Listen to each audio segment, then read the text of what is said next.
righty, it is that time again. That time again. Today's going to be fun because we're going to be talking about a number of things. On top of that, stupid people on TikTok, YouTuber stabbed here in Korea, reporters arrested here in Korea, nasty military doctor not in Korea, and a few other things. This is going to be quite the interesting little video.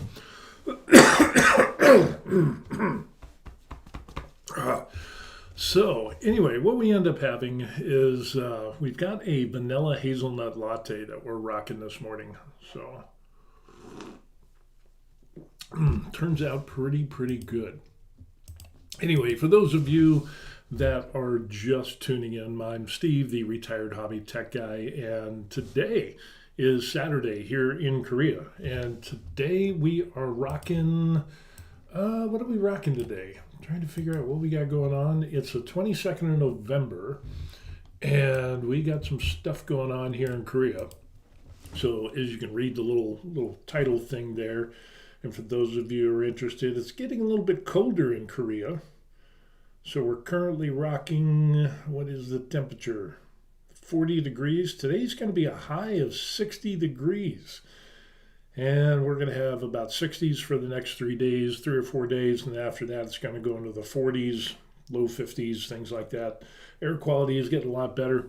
So yeah, it's working out well, As you can see from the title, stupid people on TikTok.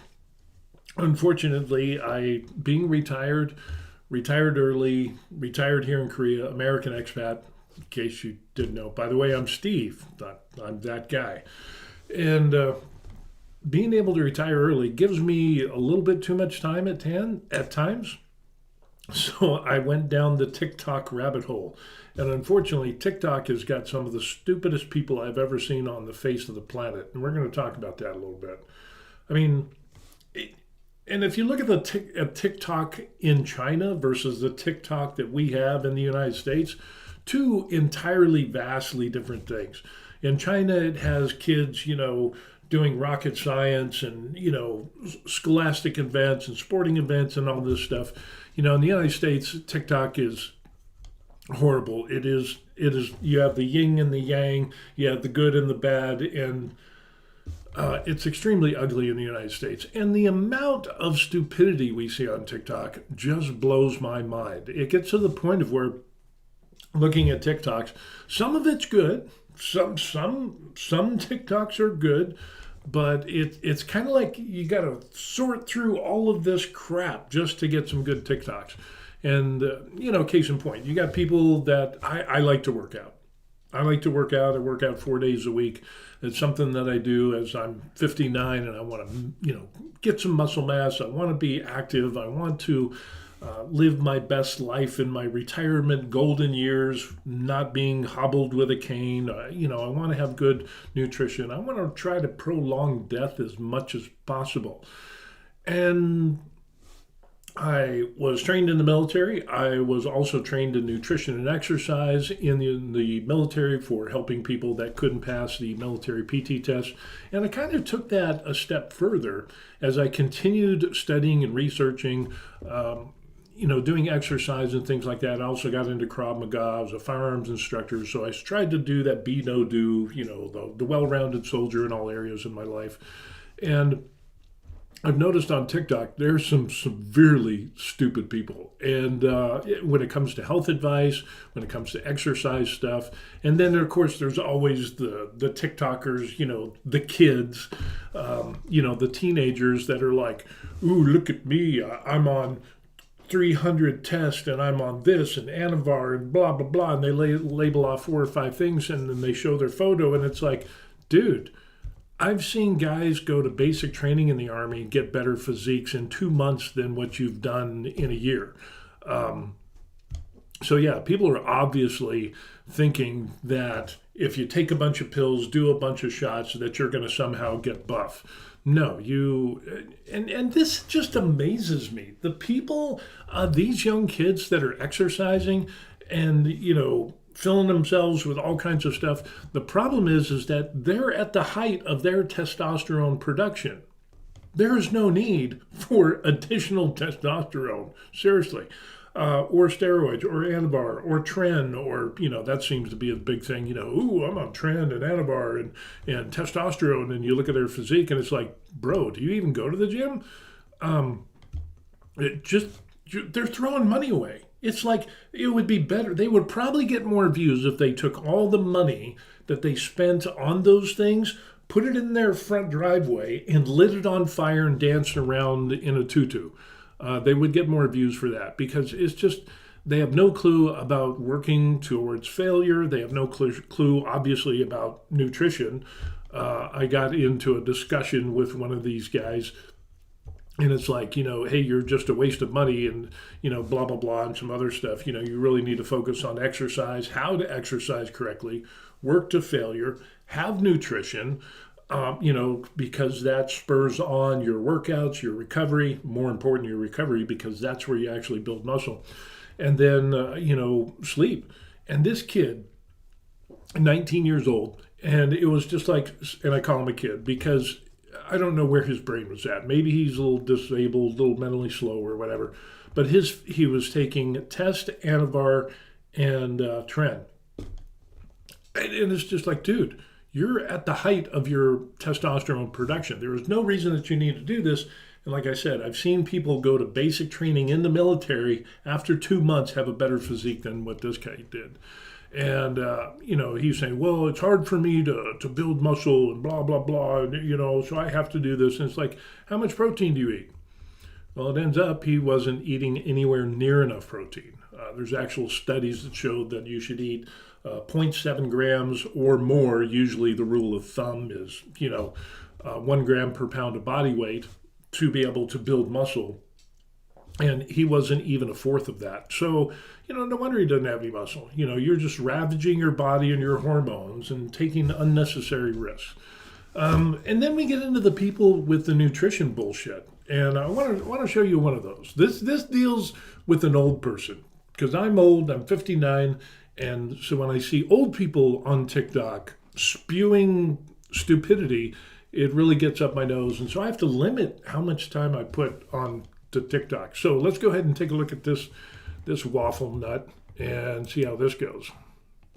This broccoli, this huge amount of broccoli, is the same calories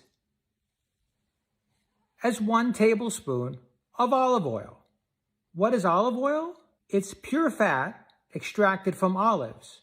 Now, if you want, you can pour pure fat down your throat and waste calories to get nothing, or you can eat a bunch of delicious broccoli. I'm not sure what you think is better for your health, but my guess is the broccoli is better for your health. If you're into pouring fat down your throat, go with the olive oil. If you want the benefits of olives, I recommend eating olives. Delicious food. There's all kinds of food with healthy fats. There's nuts, there's seeds, there's avocados. You don't need to extract fat out of something and then pour it down your throat. Eat good, healthy food. That's the way to go.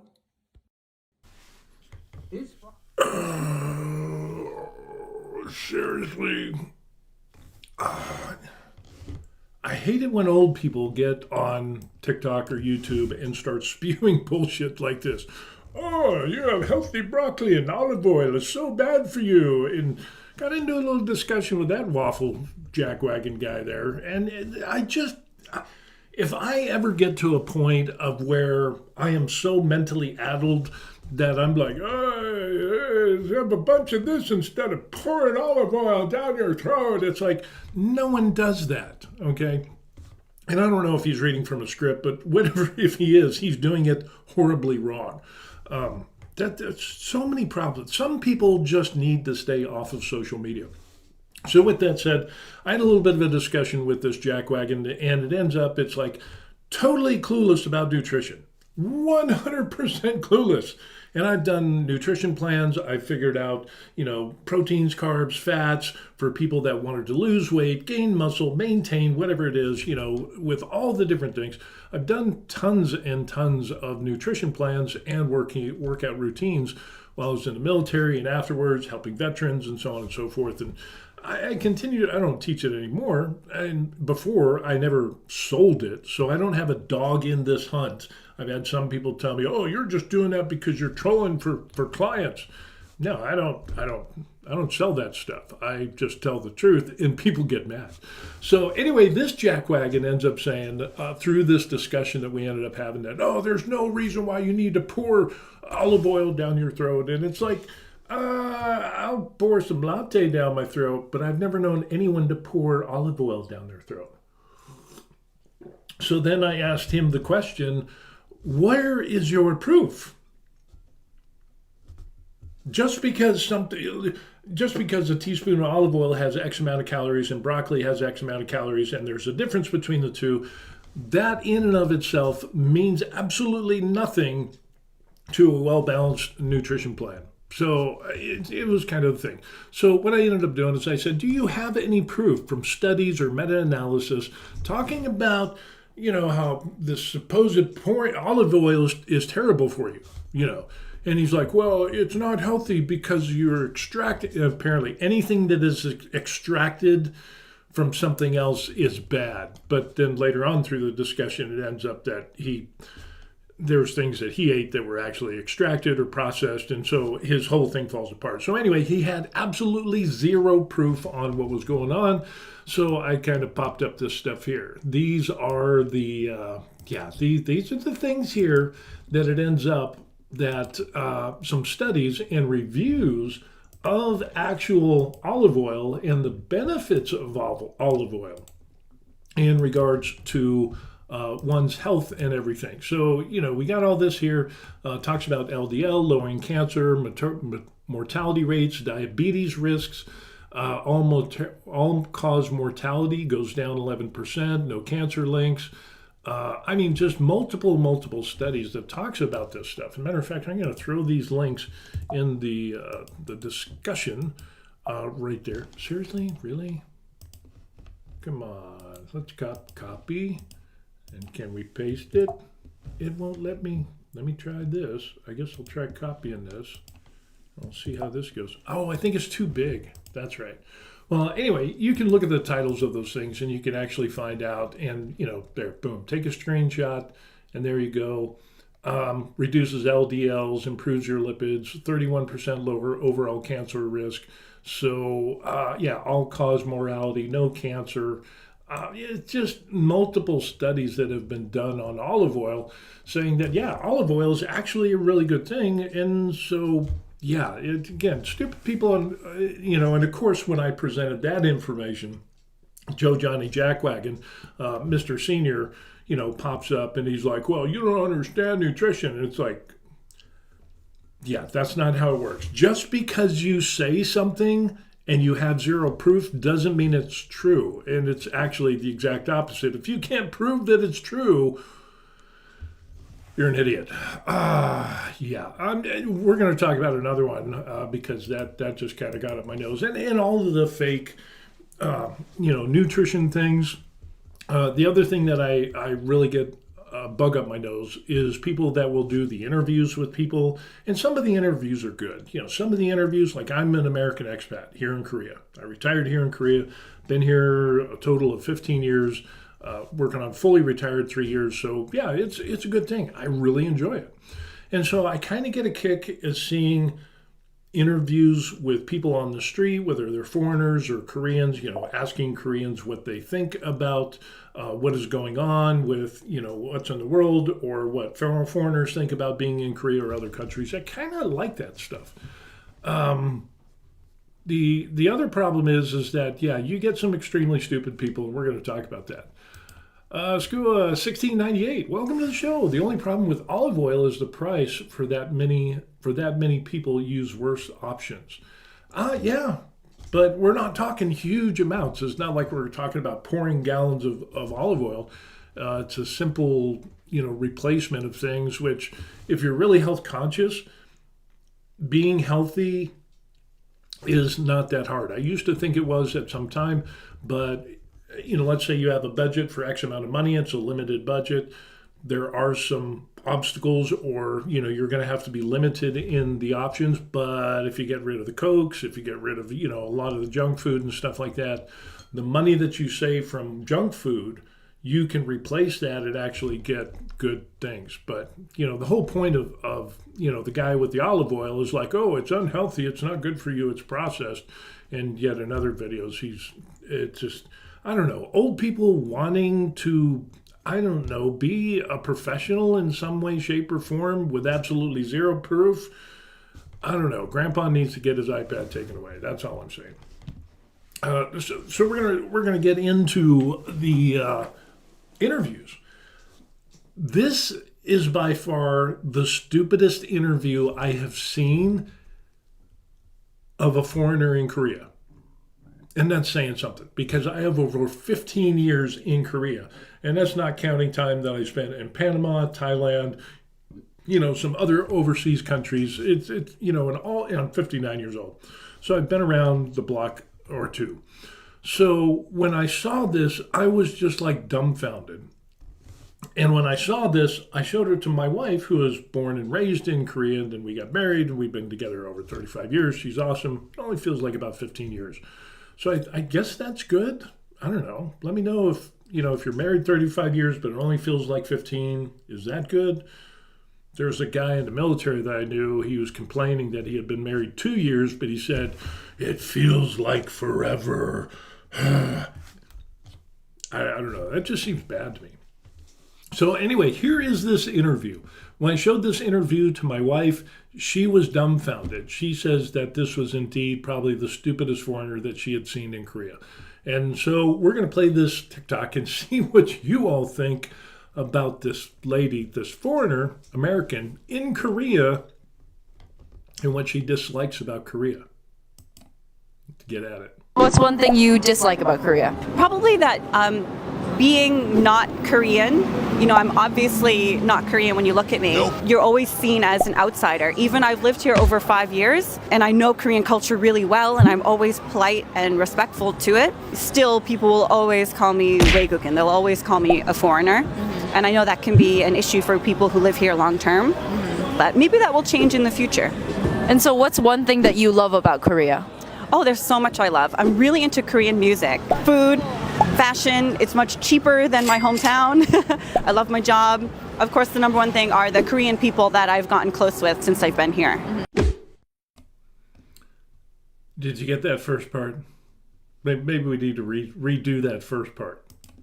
What's one thing you dislike about Korea? Probably that being not Korean, I'm obviously not Korean when you look at me. Nope. You're always seen as an outsider. Even I've lived here over 5 years and I know Korean culture really well and I'm always polite and respectful to it. Still, people will always call me 외국인. They'll always call me a foreigner.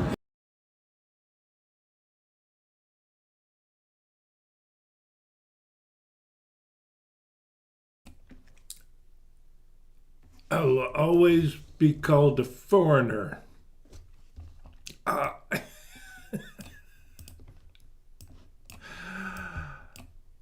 I will always be called a foreigner. The thing I dislike about Korea, here's the thing, is that she could have said a number of things. She could have said, like, the hot and humid summers, because nobody in Korea likes hot and humid summers, not even Koreans.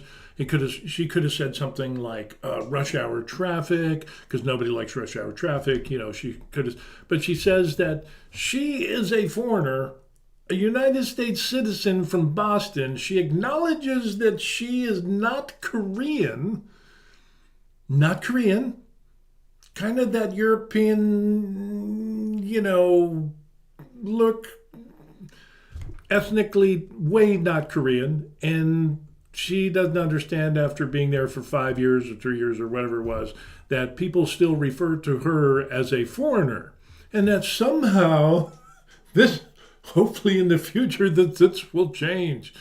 Becky here, Jessica, whatever her name is, I don't, you will always be a foreigner. I have over 15 years in Korea. I will always be a foreigner. It doesn't matter if you know the customs and the courtesies, the language, the history, the intricacies of the Korean alphabet and how it came about, or the different dynasties and Chosun and the presidents. And you could know all of the things that you want to know about Korea. You could be an encyclopedia of everything Korean. You have round eyes and you're Caucasian. You're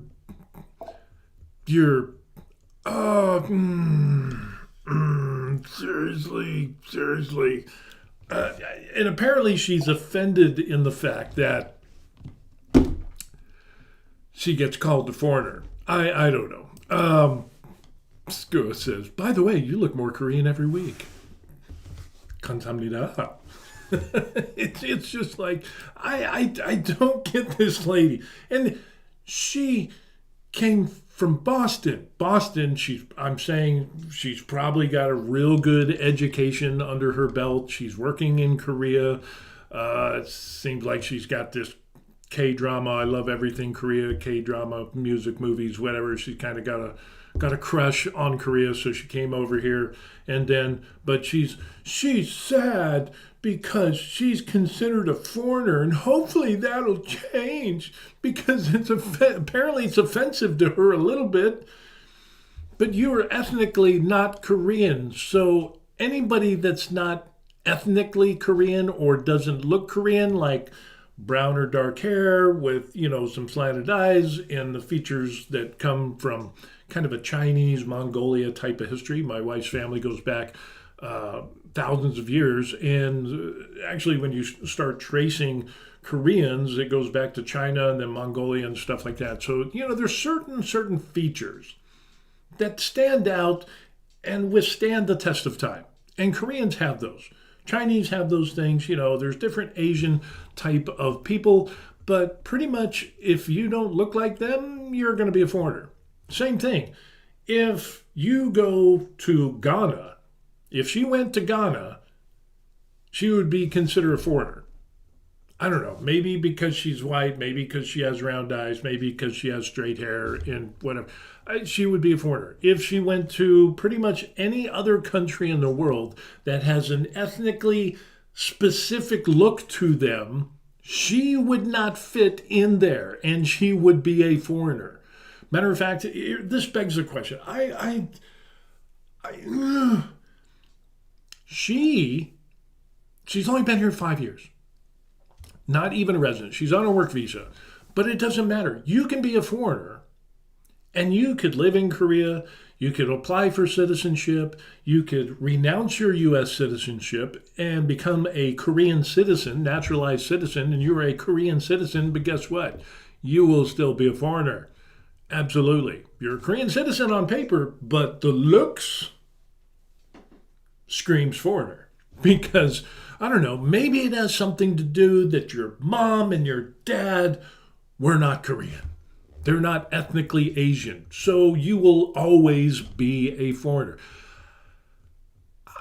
How can you be offended about that? Something is wrong in that girl's head. I don't know what is going on. That is just absolutely insane that somebody would just... that reminds me of that kid from, the UK, who had a hard-on for, BTS, and so he ended up getting surgeries. He's a kid from the UK. He's English. He's white. He's white as the day is long. And then he started getting surgeries.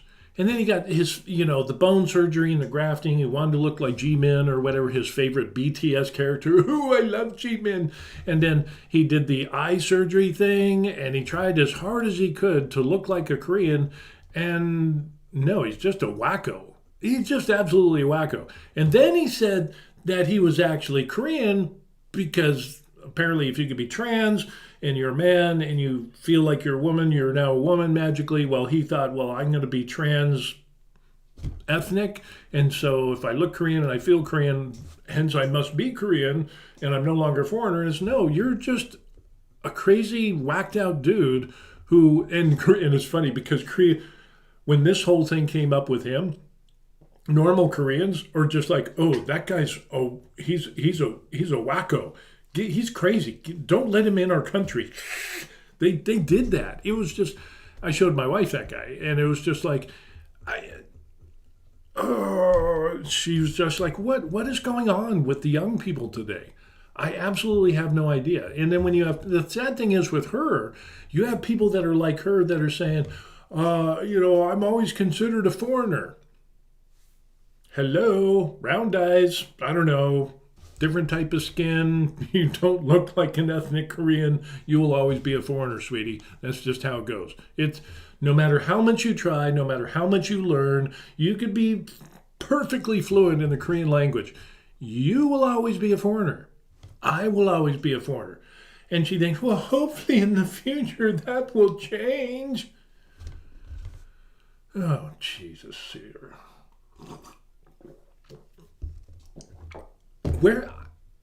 How do this is what happens when you have no proof. Remember we talked about the olive oil guy and saying, where is your proof for what you say you believe is true? We don't need that anymore. So now we're having people like this where she is coming away and believes this thing in her mind that, I've lived in Korea for 5 years and I shouldn't be considered a foreigner. You're on a work visa, sweetie, and you've got round eyes. I'm just cut dried. There's nothing else. I am a foreigner. You're a foreigner. Somebody from, Africa, they're going to be a foreigner. Somebody from Ireland, they're going to be a foreigner. No matter what it is, somebody that is of non-Asiatic descent, you will always be a foreigner. And here's the thing. Asians don't all look alike. So there are some Asians that come to Korea and Koreans say that they're foreigners. That's all I'm saying. That's all I'm saying. Oh, man. Absolutely crazy. Screw says, I watch a video of a British lady who complains every person she meets in Mexico speaks Spanish. Oh, that's hilarious. I love it when you see the videos. There is some of China, and it's like they're pissed off because nobody spoke English when she was at like wherever she was at, and visiting China or whatever, and she was really pissed off because they didn't have American food and they didn't speak English, and it's like, hello, it's almost like you're in a foreign country. I mean, you got a phone, you got translation, active translation on there. Why are you complaining about these things? I don't get it. And then the other funny one was another woman that came to Korea, and this was on a TikTok as well. There was another woman, she came to Korea, and she was like, I want to meet a nice, gorgeous Korean man like you see on the K-drama series and movies and so on and so forth. And then she shows up to Korea and puts out a TikTok, and she shows Korean men, normal Korean men, not the ones with 6 hours of makeup that are, had plastic surgery and the whole 9 yards, but just the everyday normal Koreans. And she's disappointed. She's severely disappointed. And it's like going to the United States and saying, I'm going to marry a movie star looking type of person. That's not going to happen. You're going to find out most don't look like that. Because they don't have 3 or 4 or 6 hours to sit in a makeup chair. They don't have people with CGI fixing everything, the whole 9 yards. They don't have special lighting and the whole, production team going on. But unfortunately, some people, she was really pissed about that. So that's just amazing. It's just, you complain, and it's like, when I was in Thailand, I remember hearing people complaining about how they didn't have American food. We just recently got back from Vietnam, and of course it was a little while ago. It was prior to the 2 typhoons that came in. But people complaining that they had so much Vietnamese food. We're in a restaurant, a Vietnamese restaurant that has like pho and Vietnamese cuisine, and a table over, people were complaining that there wasn't American food.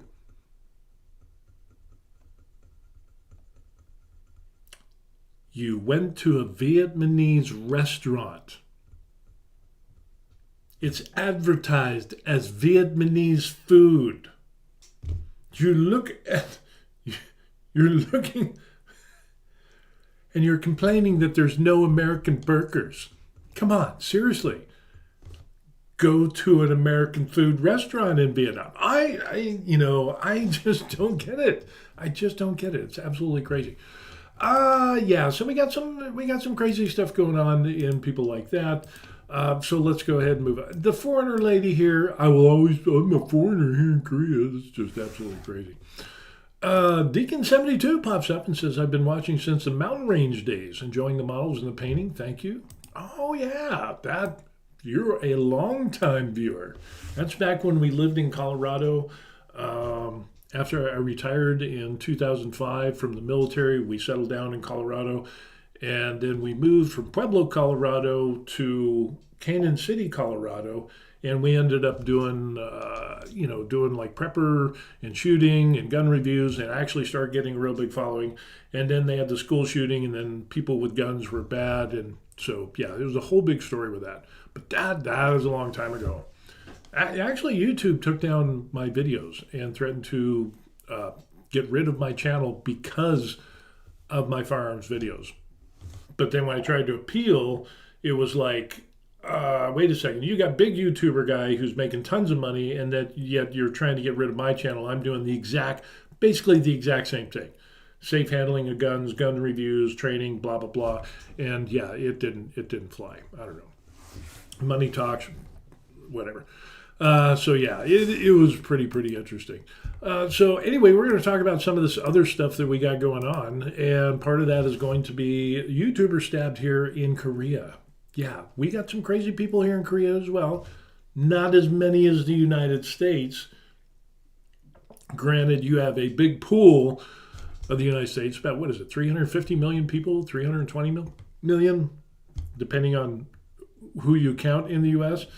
But Korea has like 52 million people, something like that, So there's a big difference. But statistically and percentage-wise, there's still less crazy people here in Korea, but we still get a fair number of them. So we're going to talk about that. One of them ends up this woman accused of stabbing fellow YouTuber during live stream after he said, "We're not actually dating." A woman allegedly swung a weapon at a young male YouTuber in the middle of a live stream. Did so after becoming enraged when he said, "We're not actually dating." According to a television program, Crime Chief, in September, a female YouTuber rushed at a male YouTuber with a weapon while he was live streaming. The man suffered injuries and is expected to take 8 weeks to heal. The two had grown close while filming content where they appeared and pretended to be a married couple. They traveled to Taiwan to shoot a honeymoon-themed video, but of course, a dispute broke out. Isn't it always? After returning to Korea, they joined fellow YouTubers for drinks and continued to live stream during the broadcast. One viewer commented, "The man seems a much better match with the woman's friend than with that woman," causing the mood to sour. The tension escalated further when the man said, "We're not even really dating. Why are you getting upset?" The woman went home but later returned to the scene with a weapon and attacked the man, stabbed him twice in the abdomen, and the man told police he was also stabbed in the arm and hand while he was trying to block the attack. Woman was arrested at her home after the incident on the suspicion of attempted murder. If it's on live stream, I don't think it's attempted or it's alleged. It's pretty much she did. She later submitted a written statement of remorse, and the charge was reduced to aggravated assault. The woman is scheduled to stand trial on December 15th. The prosecutor said the woman told investigators she attacked the man because she felt humiliated by his remark that they were not in a relationship.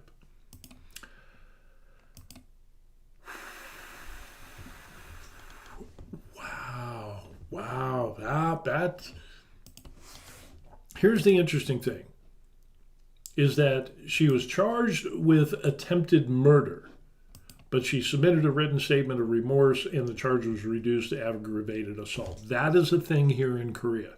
If you commit a crime, which you probably shouldn't do, but it happens, this whole writing a letter of remorse as soon as possible is massively important.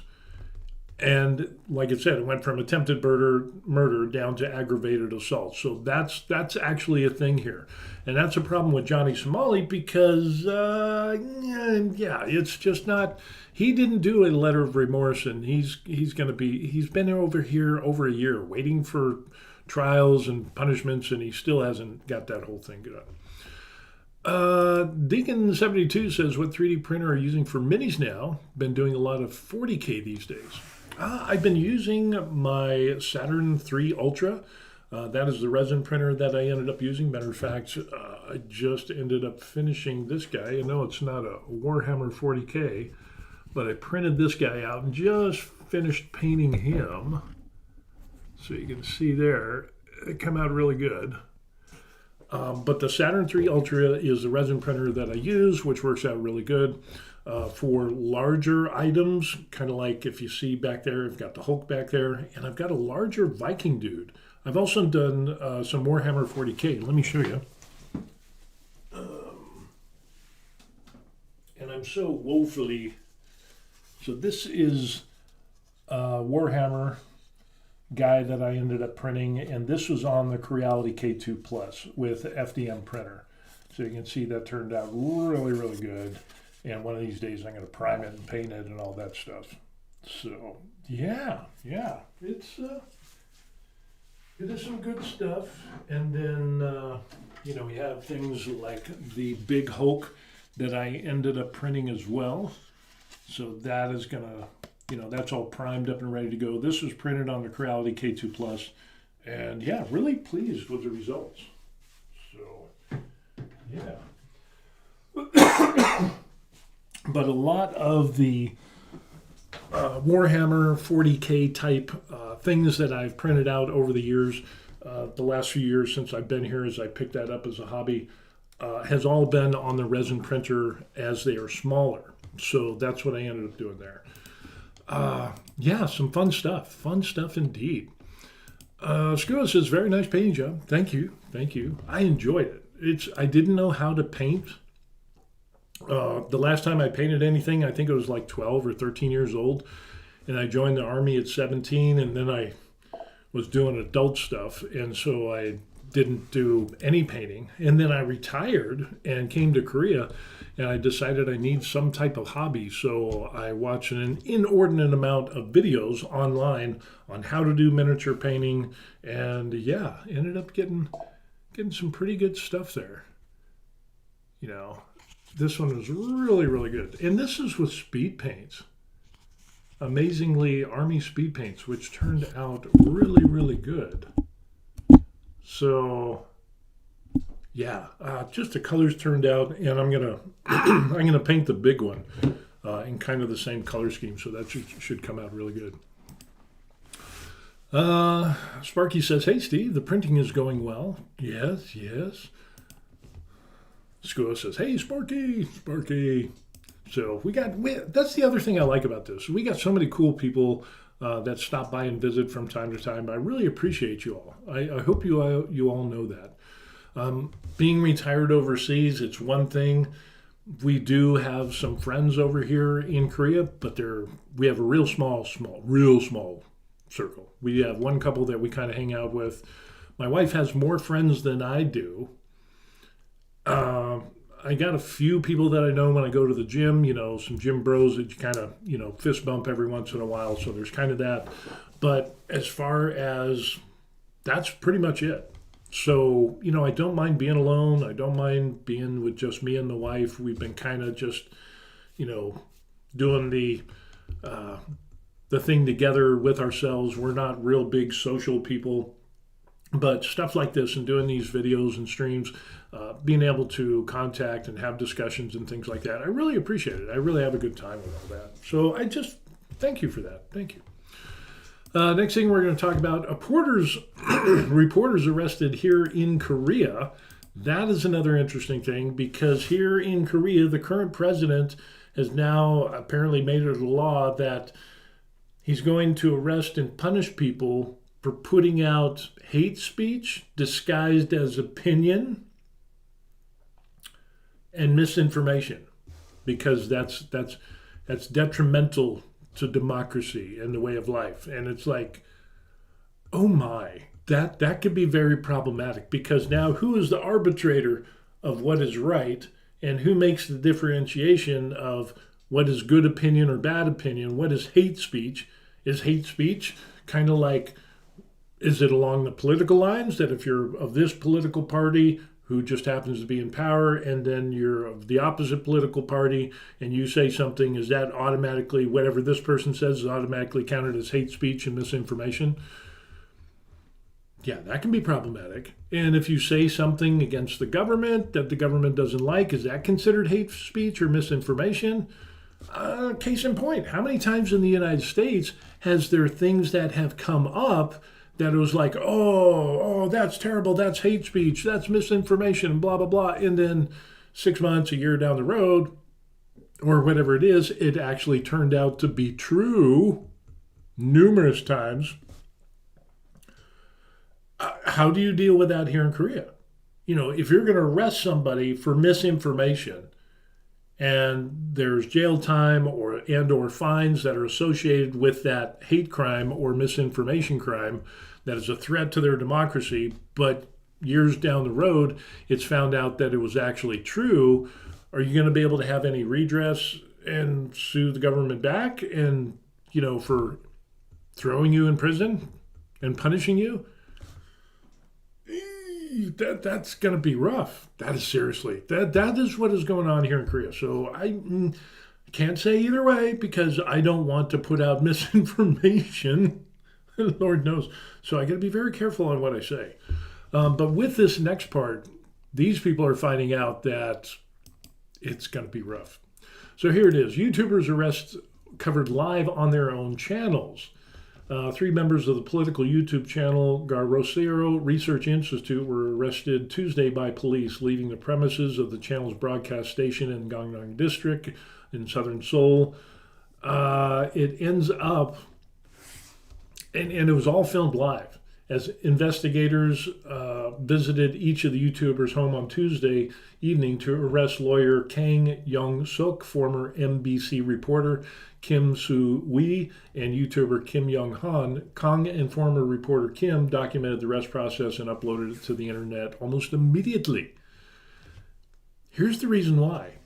In an age where everything is uploaded, from street protests to live streams and everything, it was only a matter of time before the police arrest became a subject of real-time broadcasts online. He goes, they've broken into my home, they arrested him, and blah, blah, blah. It goes up, had 700,000 views. Here it is. During his standoff with police, former reporter Kim wrote on his YouTube channel bulletin board that he would fight his arrest, adding, "This arrest is because of the defamation case involving Cho Cook's daughter and Lee In-young's son."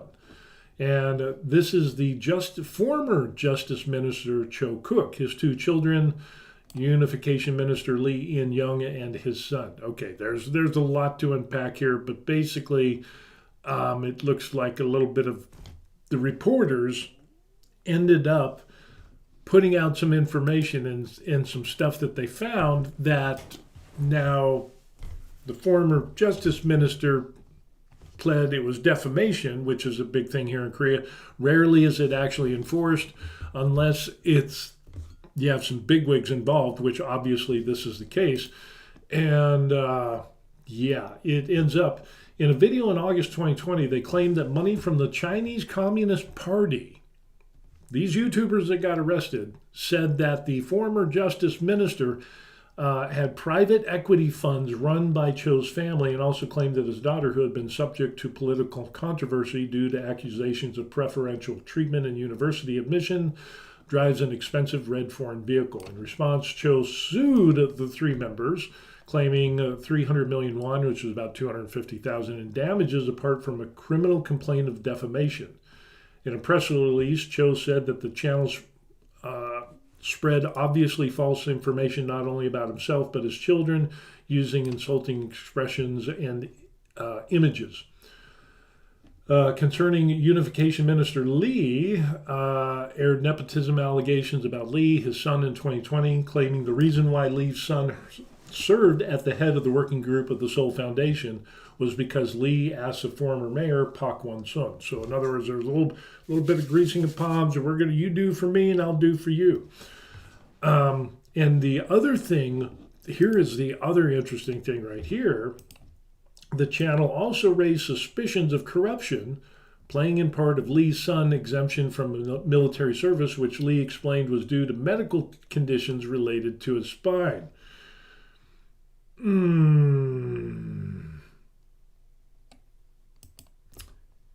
Yeah, when you see his son, he looks totally fine. It looks like there's absolutely zero spine issues going on. And there's been many times here in Korea where it ends up that rich and powerful people that don't want their kids, their sons, to go into mandatory military service, which is usually 18 to 24 months, are exempt because of a number of things.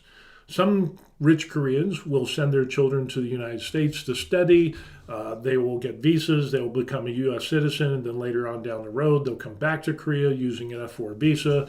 And thus, they don't have to do their military service, which isn't really a big thing these days. If it was back in the 80s, Korean military service was rough. Now, it's a hell of a lot easier. But it is what it is. Ferrithus pops in. Good morning. Good morning. Good morning. Good to see you again. But yeah, so these YouTubers got arrested. And we're not talking like, somebody, making videos out of their mom's basement. They have an actual studio. One of them was a reporter for NBC and so on and so forth. And so these are pretty well-known people here in Korea. And the fact that they do investigative journalism and pointing out things that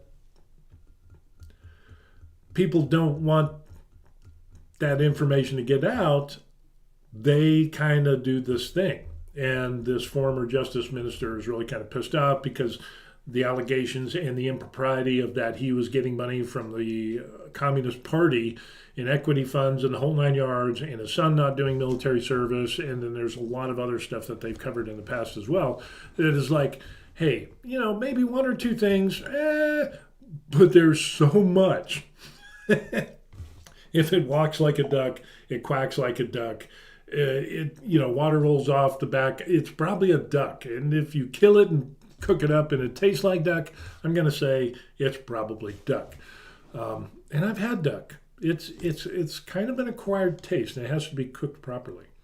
So with that is kind of interesting because now with the previous laws that the current president has here in Korea about arresting people for disinformation or hate speech disguised as opinion,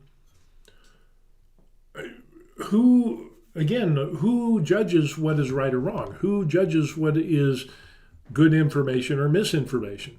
And under whose power? That's the thing. Is it really equitable? Are there checks and balances to this system to where, now we're going to have thought police, we're going to have speech police, and, is it just, we've kind of seen this in the United States. In the UK, holy crap. We've talked about this before. In the UK, there's one gentleman that told us that in the UK, I think it was like 20,000 or 30,000 people had been arrested because of things they said on social media. And in Russia, there was only like 300. What has the UK turned into? And then, with social media and this digital world that we have, do we really have the freedom of speech anymore? And depending on the political parties or, religious or whatever it is, whoever the powers that be, if they can control how those laws are enacted, those can be used against people. So it's so important to have a system of checks and balances to do these things. And, there's obvious defamation and things like that can be proven, and you got to bring the receipts. But with that, if you make a claim that so-and-so politician or this person over here got, corruption charges and got money from foreign sources or whatever, you better be able to bring the receipts. But the overreach and that we see with the current new law is just like any disinformation. It seems like there's no redress. It seems all one-sided, and especially with these YouTuber arrests on their own channels for their investigative journalism, which there's some other things that they've found out in the past from other people that were absolutely true. So it's not like it's just somebody making this wild, crazy claim just out of the blue. These are people that, the one guy was actually an NBC reporter. So, they do their due diligence, they do their homework, and what is this going to do? Could be an authoritarian state. 1984, George Orwell. Read the book. It is quite interesting. Some other stuff that we got into. Nasty military stuff. Nasty military stuff. As for some of you know, I spent a career in the U.S. Army. I did over 20 years.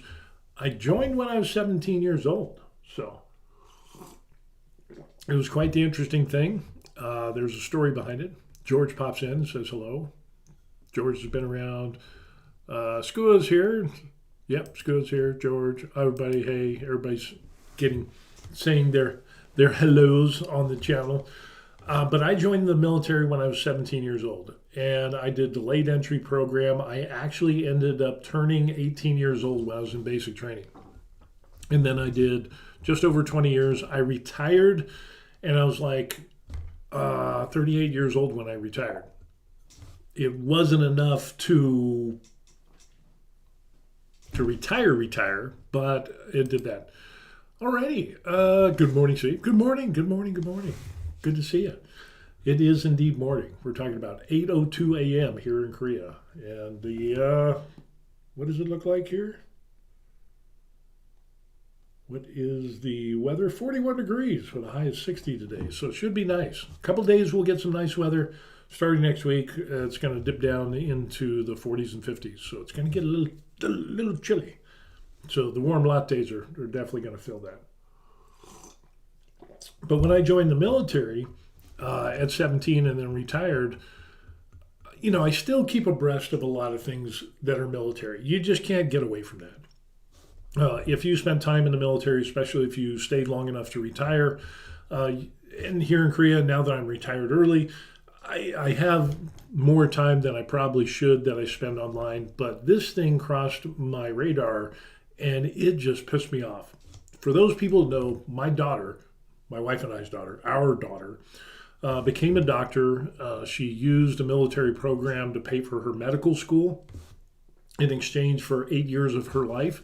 And so when she gets out of the military, she'll have zero medical school debt, which is awesome. And we'll see how it goes. She's doing really, really well. She's back actually here in Korea, and we get to see her a little bit because they are working her tail off, unfortunately. Poor girl.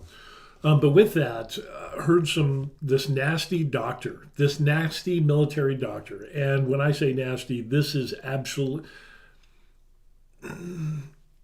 If what this guy did, he did to my daughter or wife, I would be in prison. So let's just jump right into this. And this is just trust betrayed at Fort Hood. The Army doctor accused of recording his patients.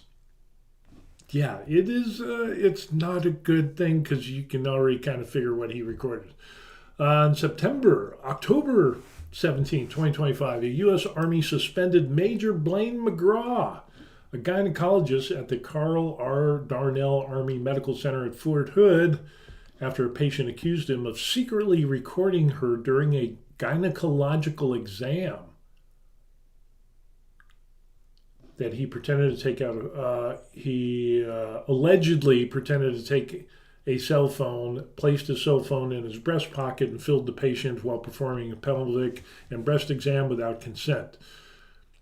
The civil complaint claims investigators later discovered thousands of photos and videos of women on his phone, including imagery at prior assignments.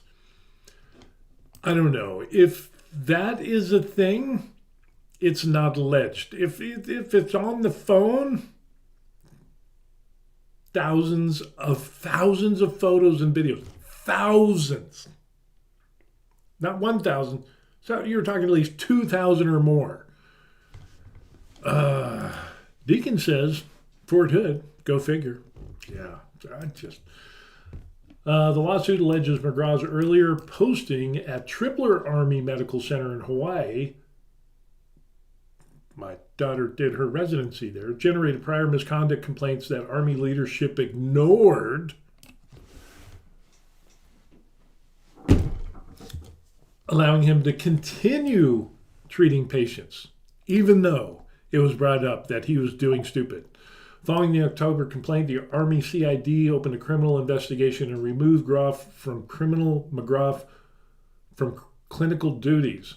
Officials at Stars and Stripes, the hospital sent letters to roughly 1,400 patients urging them to report any concerns to investigators. Attorneys now represent approximately 50 women who have joined the suit or filed related claims. Holy crow, that is insane.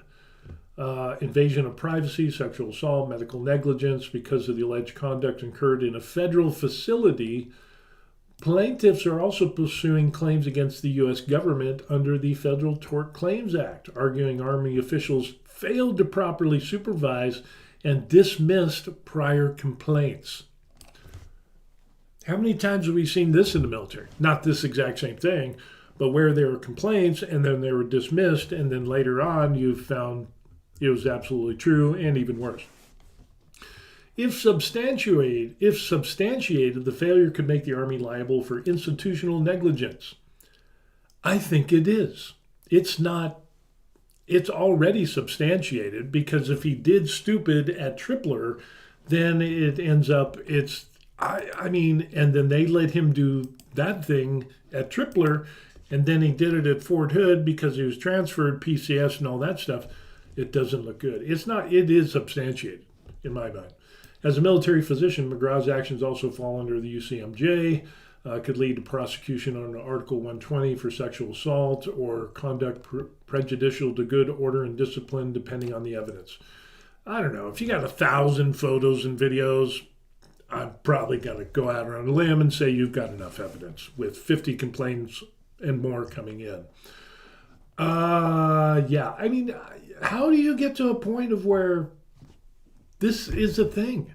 You know, you have doctors, and this isn't just like, well, it's the first time, I didn't mean to, I understand, I kind of overstepped my bounds. No, he had thousands of pictures and videos. And when he was at Tripler on Oahu, which I've been to Tripler, actually, that is insane. Now you know why women probably should have a female gynecologist. I'm just saying.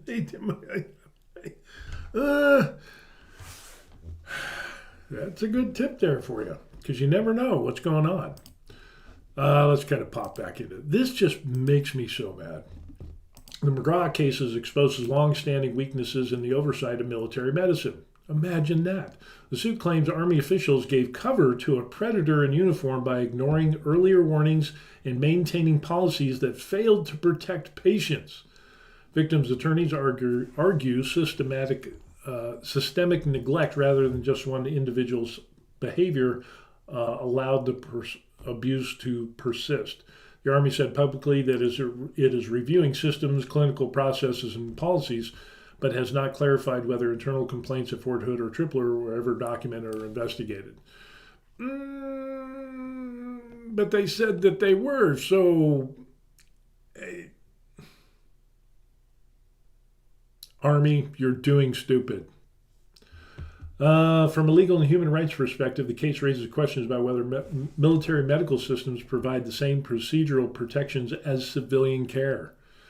Civilian patients are entitled to professional boards, malpractice oversight, and open complaint systems. By contrast, military dependents and service members are often bound by internal command structures that can limit recourse. For service members and the families who depend on military medicine, the allegations reflect a complete collapse of trust, doctor-patient relationship, and the hierarchical institution like the Army carries unique vulnerability, blah, blah, blah. In other words, it's extremely stupid. The case also exposes what some scholars call institutional self-protection, which is a tendency for large command systems to prioritize reputation over transparency. If proven, the failure to act on earlier misconduct reports would not simply be administrative negligence. It would reveal a structural weakness in how the Army polices itself. As somebody who spent over 20 years in the United States Army, with 12 years overseas, I can actually attest and say unequivocally that I've seen multiple times where the Army has done extremely stupid in this regard, and how the command structure, because People's OERs are on the line. The reputation of this person or that person or of the commander, even though it probably wasn't a commander, doesn't want the dirty laundry aired out. And it's just people being nasty. People be nasty. It just be nasty. I'm just nasty. But numerous times I've seen it over and over again during my time in the military, and again, over 20 years, multiple times, where people did wrong, people who are in leadership position or positions of trust, kind of go hand in hand, that did illegal things, and the command would brush it under the rug. Only for backfire later on down the road, kind of like what we end up seeing here. I've seen it with domestic abuse cases. I've seen it with cases with leadership that were sexually in relationships with people beneath them, their subordinates, and there's rumors of that going around. People had made complaints and so on and so forth, but then suddenly soldier that complained was just out of the blue sent to Korea or some other overseas location because it just happened.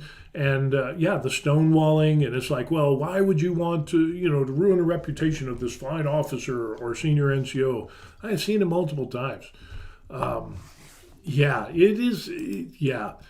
Deegan, they quickly PCS the offender. Yeah, absolutely. And the fact that if there is any impropriety whatsoever, that person should be removed from their duties. But it's also a two-way street. I've seen it to where there are people that made accusations that were absolutely false that ruined an NCO's career for life because of false allegations. But again, it was under the guise of, we can't have this happen. This is a stain on our unit, so we're going to punish this person as hard as we can. Here's what happened in this case. So we had an NCO, E6, and he was allegedly raped a female, raped a female who was working under him. And so the hammer came down, she made the complaint, they stripped him of everything. They removed him from his leadership position, and all because of the word of this woman. Which is, okay, there's the allegation, but you better have some time. It ends up they pulled him, his NCOER, his rating that he got during the time. Of course, they trashed him for that because, it's all based on your past performance. But the past performance did mean nothing because he had brought dishonor upon himself, the unit, and the United States Army. And so it was trash. He was given crap details and the whole 9 yards. And they're, and they're still in the fact-finding mission of this. So I totally get pulling him out and putting him somewhere else. I get that. Like with this doctor, he should have been immediately pulled, have no patient access whatsoever until this was all sorted out. But in this case, it was a false accusation. And so it took a long time for the UCMJ wheels to get rolling, and it finally went into where it was the court system, Uniform Code of Military Justice. And it ends up, he had to get a lawyer, he paid money to get a lawyer, the whole 9 yards. And even though he presented this information that he was about to put out in court to the sergeant major and the commander, they ignored it. Here was the information. And in the court, they said, okay, they had the victim. Okay, well, when was the grape that you experienced? Okay, well, this is the date. Are you sure that's the date? That's the date. They did more questions and stuff. So like 3 or 4 times. Now, you're sure this is the date of when he reportedly raped you? And yes, absolutely it is. And you know that lying is perjury and making a false report and the whole 9 yards, you know that's a thing. You can't make, oh, absolutely. I totally understand, she says. So they do more questions. Story that was relayed to me by this E6 is that she goes down, he goes up, his lawyer asks questions and says, okay, well, hey, what supposedly happened? And it was on this date. Can you tell us where you were on that date? Now, this happened in Korea. He says, here is a copy of my leave form. I wasn't even in Korea. on that date. Here is my plane ticket where I left Korea. Here's my passport showing the whole 9 yards.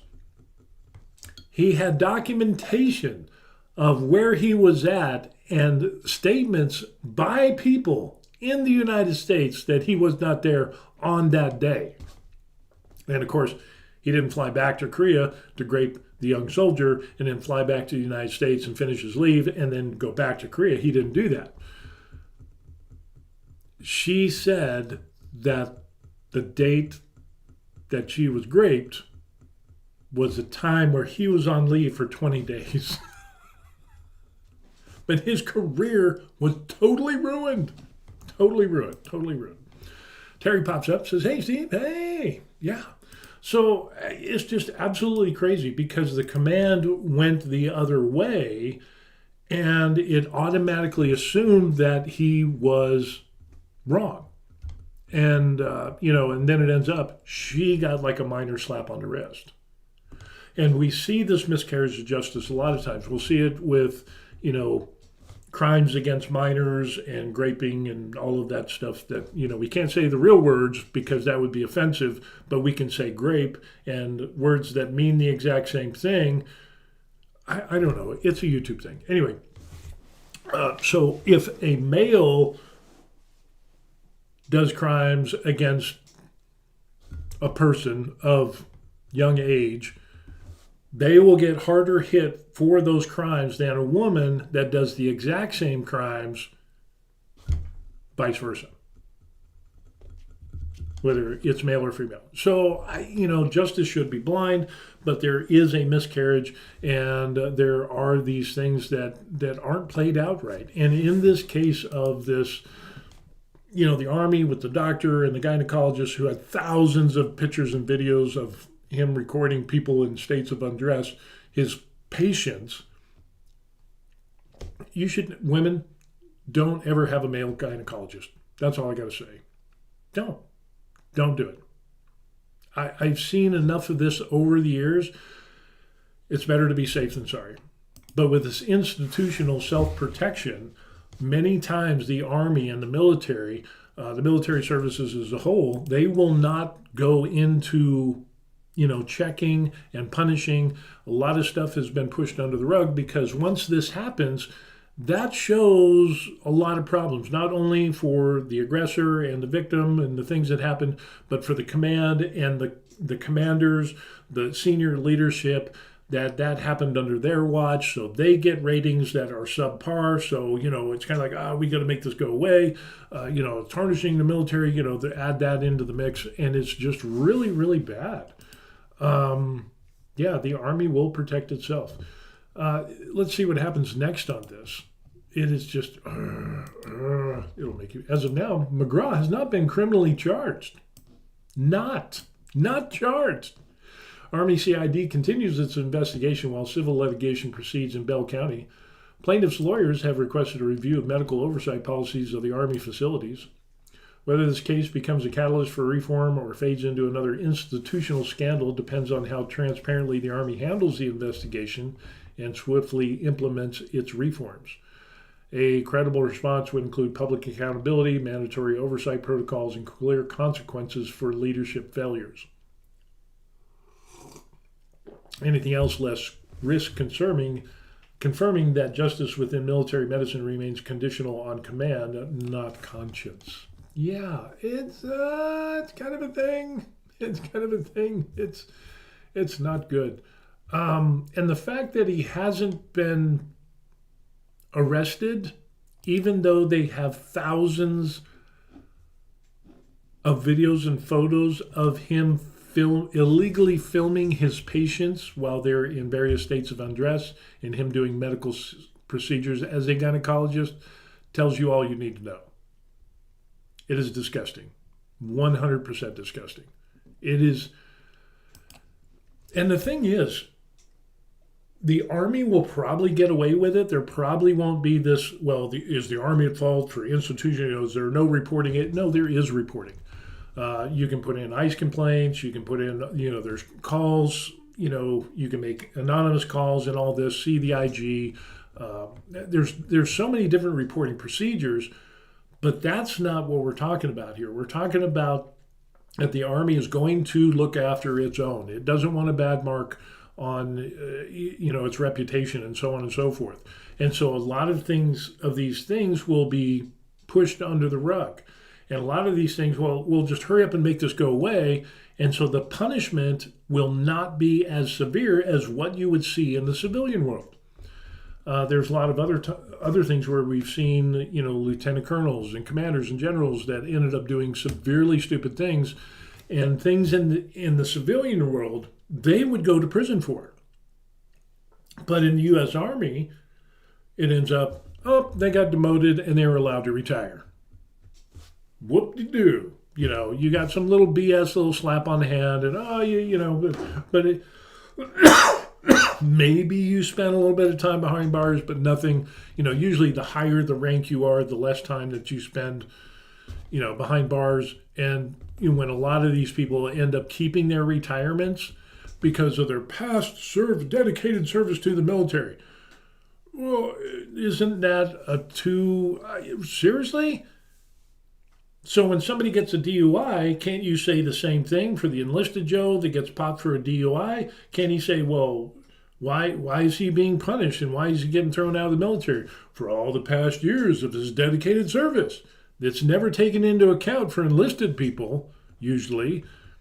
It's woefully unbalanced when it comes to the punishment of military people, especially when it's high-ranking NCOs or leaders. I myself have seen it at Fort Campbell, Kentucky. Oh, good Lord. We had somebody who was a master sergeant, 2 DUIs. 2 DUIs, and he was allowed to stay in the military, basically, slap on hand, shame on you, don't ever do it again. But when Johnny, Spec 4, E4 lower enlisted got 1 DUI, and they kicked him out of the military. That is absolutely a travesty of justice. The punishment should be the same. It shouldn't be based on rank. The higher ranking you are, the less punishment you're going to get. Corsair pops in, says, I'm back already. He's back. Good to see you. Skua says, all men are equal, but some are more equal than others due to rank and title and position, which is absolutely wrong. But yes, you're all men are equal. But if you have rank, that can make a difference, especially in the military. So many times I've seen during my time in the military, people that got in trouble that were high ranking, whoop-de-doo, not a big deal. But if a soldier did even half of what they did, they got kicked out of the military, or demoted and lost rank and, the whole 9 yards. It was just slam dunked. But if you're a commander or if you're a high-ranking NCO, it's just like, we can't do that, because then that would be a bad mark on his command. So if you have a senior-ranking NCO, that's going to look bad for the sergeant major. That's going to look bad for the major. It's going to look bad for the colonel, lieutenant colonel, the post commander, whatever. All of these things are going to look bad, so it's really frowned upon to actually drop the hammer on these people and administer strict, hard justice. But when it's lower enlisted, it's game on. Let's just beat him to a pulp. But senior people, no, we're not going to do that. Corsair says, Friday night, nothing to do. Yeah, it's kind of a thing, just getting mad at this doctor at Fort Hood, this McGraw guy, who's not even arrested yet. George says, justice is only blind for the well-connected. Yeah, I like that saying. What was it? The movie with Kevin Costner, JFK. And that whole JFK thing and the magic bullet and the 7 wounds and all the different angles and the whole 9 yards. And he said, let justice be done though the heavens fall.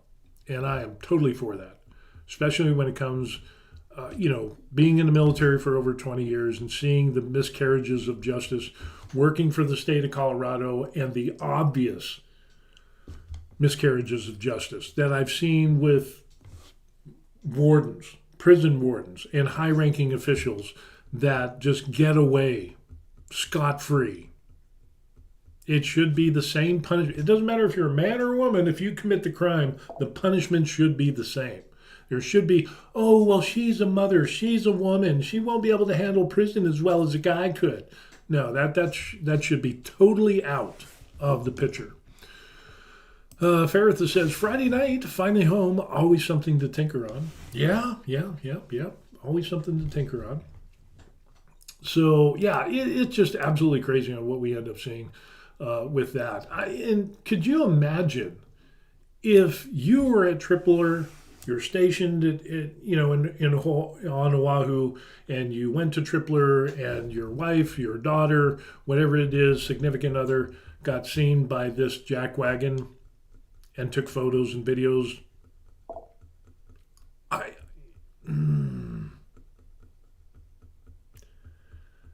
don't think there would be a trial. There might be a trial for me beating somebody up to a pulp if they did that to my wife or daughter.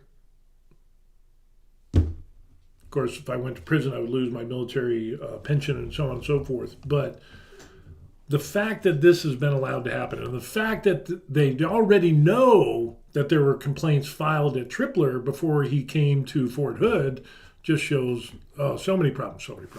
Yeah, it's just. Terry says Fort Hood has a lot of problems, especially in the Vanessa Gilliam murder back in 2020. Oh yeah, Fort Hood has always got some type of crazy drama going on. Absolutely crazy. And I remember early on in the military where it was like, there's no white, there's no black, there's no yellow, there's no red, there's no, ethnically. I was told when I went through basic training, it doesn't matter your race, we're all green. And the rules apply to everybody. That's what I was told in basic training. And, a lot of the military is really good, but there are cases like this where the miscarriages of justice going on, and the fact that they have thousands of photos and pictures and this guy hasn't been arrested, it blows my mind.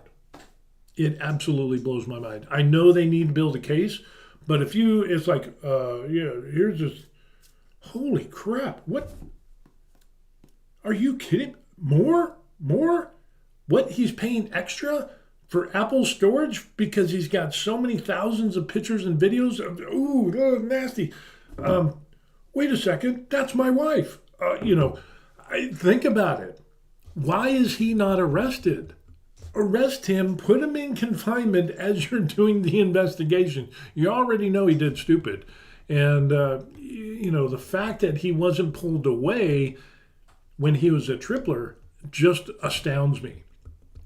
Because we lived on Oahu, we went to Tripler, seen doctors there, get medications there, the whole 9 yards, and then they do have reporting things. Like when you go to the bathroom, they'll have a little 8.5 by 11 sheet of paper. Hey, if there's problems in sexual assault or whatever, contact this or the IG or whatever. So there are reporting procedures, but that's not the problem. The problem is that this was reported and nobody did anything. It was kind of like, ooh,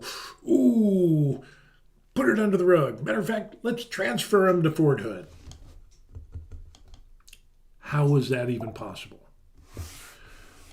The other problem is that the military is so short on doctors, a lot of things get kind of like, I'm not talking about that, And the fact that you have doctors that don't know how to diagnose anything or actually prescribe medications that would hurt or kill the patient, we don't want him. We don't want him to deal with this because we need doctors, even if he's a crappy doctor. Yeah, it's bad. It's bad. George says, I would rather have a different problem. You mess with my family. If benefits are paid, they will go to the widow. That's true. Yeah, absolutely crazy. The hills and mountains around my town are so steep I can hardly bear it. Yeah. It's just amazing. And for the people that have been in the military, it's a great organization. I'm not saying that, and I'm not saying that it doesn't have problems. It has a ton of problems. But when you see stuff like this, and you've seen the stuff that I have over the years, it is just disheartening to some degree. Now, the good thing is it's been slowly getting better over time, but it's still not, we're still way far behind than where we should be.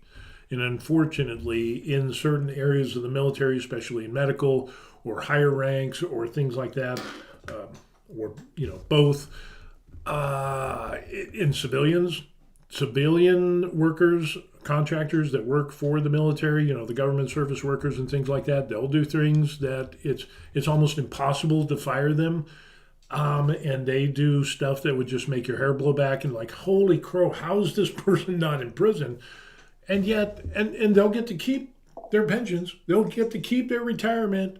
They'll get to do all these things. And it's like, they got, this colonel, full-blown colonel got reduction in rank, but he's still going to get his pension and based on the last 3 years, the high 3 or whatever it is. It's a slap on the wrist. Yeah, he raped some people. No big deal. Lose some rank and then it'll let him retire. Shame on him. Shame on you, Colonel. Shame on you. Here's your pension, by the way.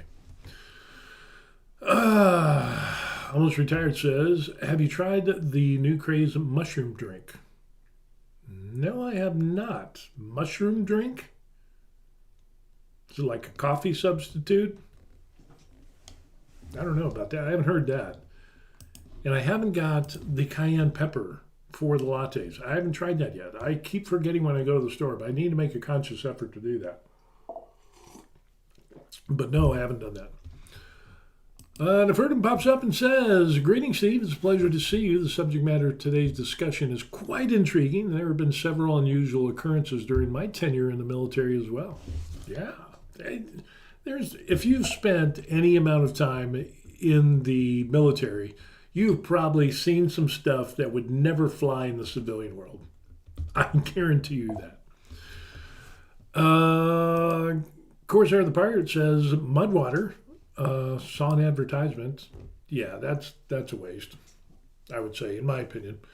Most supplements and all the claims are the biggest scam on the planet because the majority of supplements are not regulated by any oversight agency, so they can make some pretty wild and unsubstantiated claims, or it's based on the testosterone boosting supplements. For the most part, 99.9% of them, they reference studies done on rats or animals that, it raises testosterone, so it's good for muscle building, blah, blah, blah, blah, blah, and all this. And it's like, well, wait a second now. Which testosterone is it raising?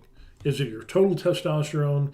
Is it your free testosterone, the 1 and 2% of the total testosterone, which is actually responsible for helping build muscle, which, by the way, has to be elevated over a seriously long amount of time for it to have any significant effect on hypertrophy and muscle building, but they don't tell you that. It was done on rats, and rats that show we're not rats.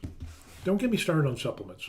The only good supplements I know are like creatine, which is absolutely good, and there's more benefits other than muscle building for cognitive and so on and so forth. So yeah, I'm really, really skeptical against those things. Just send me the money that you spend on this stupid stuff. Ed Noise 321 says, I would often go to my J spouse into gyno's exam room. The staff would ask me if I wanted to do that. That's a good idea. My wife has always gotten a female doctor. So Almost 78 says, I started TRT several weeks ago. Works good if you know what I mean. Yeah, I'm on TRT, and I had pretty much every symptom of low T that there was: brain fog, memory problems, the whole 9 yards, tired, sit at a long stoplight, and I'm just like, almost falling asleep. Get home at the end of the day, and I sit on the couch for 5 minutes. I'm like dozing. All of the problems that came along with that. And then it ends up a fellow veteran. Matter of fact, when I was in the United States, I was talking with him, and, vets, we all talk about what is wrong with us, and, you're having this problem, that problem. And he says, hey, man, you need to look into TRT. And he gave me some information showing that people that went through traumatic events during their military, basically, trauma, PTSD, and things like that, that a lot of those people end up having low testosterone. There's some kind of thing going along. And so he said, man, he goes, it is the best thing he has ever done. So I got tested. It ends up that I did have low testosterone, even though I was in pretty good shape. But cognitively, memory problems, brain fog, the whole 9 yards, just tired, worn out, fatigued. Doctors I saw just ended up saying, hey, you're just getting old. That's all there is to it. I tried to get my VA doctors to do that, and they're like, no, you're still okay. You're just getting old. And I'm like, seriously, really? So I actually went to an outside clinic, got tested, and they're like, yeah, you're like a 70-year-old. And this was way before. So I got on the TRT, and I used a minimal amount, just enough to alleviate my symptoms. And I don't need any other extra medication, so I'm not blasting it or whatever. So I do that, and it has done wonders for me. It has done wonders for me. I have more energy, I'm more clear, no brain fog, memory problems are subsiding. And it even helps with my PTSD to some degree, my anxiety, depression, so on and so forth. It doesn't eliminate it, but it has definitely made a marked improvement in my experience. So there's that. Let's see what else we got. Barrett says, boosters are not able to do anything for muscle building. They can help people who are low on testosterone, but not too low. Very small group of people. Yeah, and the thing is, it will raise testosterone, but it's usually the free testosterone, which is the majority of testosterone that is not for muscle building. Your free testosterone, or you have your total testosterone. The free testosterone is about 1 or 2% of your total testosterone. But the thing is that when you raise your total testosterone, kind of like with test boosters, it will raise that testosterone, but there's not a corresponding rise in your free testosterone that is responsible for muscle building. And again, that has to be at a high elevated rate to be able to pack on more muscle when it comes to, if that's your thing, is to build more muscle. But the test boosters just don't do enough of that. They raise the total testosterone. There's been studies that show that it does, but usually it's in, mice, rats, whatever. Even on some human trials, it shows that it raises the total testosterone, but it doesn't raise your free testosterone enough to make any significant difference. So it seems to be more of a placebo effect. But the supplement industry, they can make whatever claims they want. It's not regulated by anything. And unfortunately, there have been a number of tests that I've seen done on testosterone boosters to look at the quality and the quantity and the ingredients that are in those things. And it's basically false advertising. There's one that I saw, it was, I can't remember, but they did like eight or nine different test boosters, kind of the most prominent test boosters out there. None of them met the level of quantity of the ingredients, and then there was ingredients in there that weren't even on the bottle itself. So really what that showed is that the quantity that they claimed never met, the ingredients never actually met that level or quantity. So can you actually say that it's going to? No, of course it's not going to work. So Ferritha says, TRT changes your life. Is if you need it. If you don't, it doesn't really do anything. Yeah. I mean, but then, well, you're not counting the wackadoos. You're not talking about the people that are pumping like 300 or 400, a week on testosterone, which is an insane amount. Trying to get, musclers and bodybuilders and, professional bodybuilders, they'll do 300, 400, 500 grams, or units a week. Then you got those stupid teenagers on TikTok that are doing it, that are doing Test and Trend and Anavar and all that stuff. And you look at their physique and you're like, dude, why are you throwing your money away? If you just concentrate on exercise, nutrition, and recovery, and working towards failure, you'll get a better physique than what you have now, which is insane. I hate it when young people do that stuff. Eddie says 58 isn't old by any stretch. He says, I'll tell you about old. I'm 59. Adam, hey, Adam's here. Stupid people are not just found on TikTok, but also Twitter, Snapchat, literally breeding ground for them, ruining things for everybody, including various hobbies. Yeah, it is. It's absolutely crazy.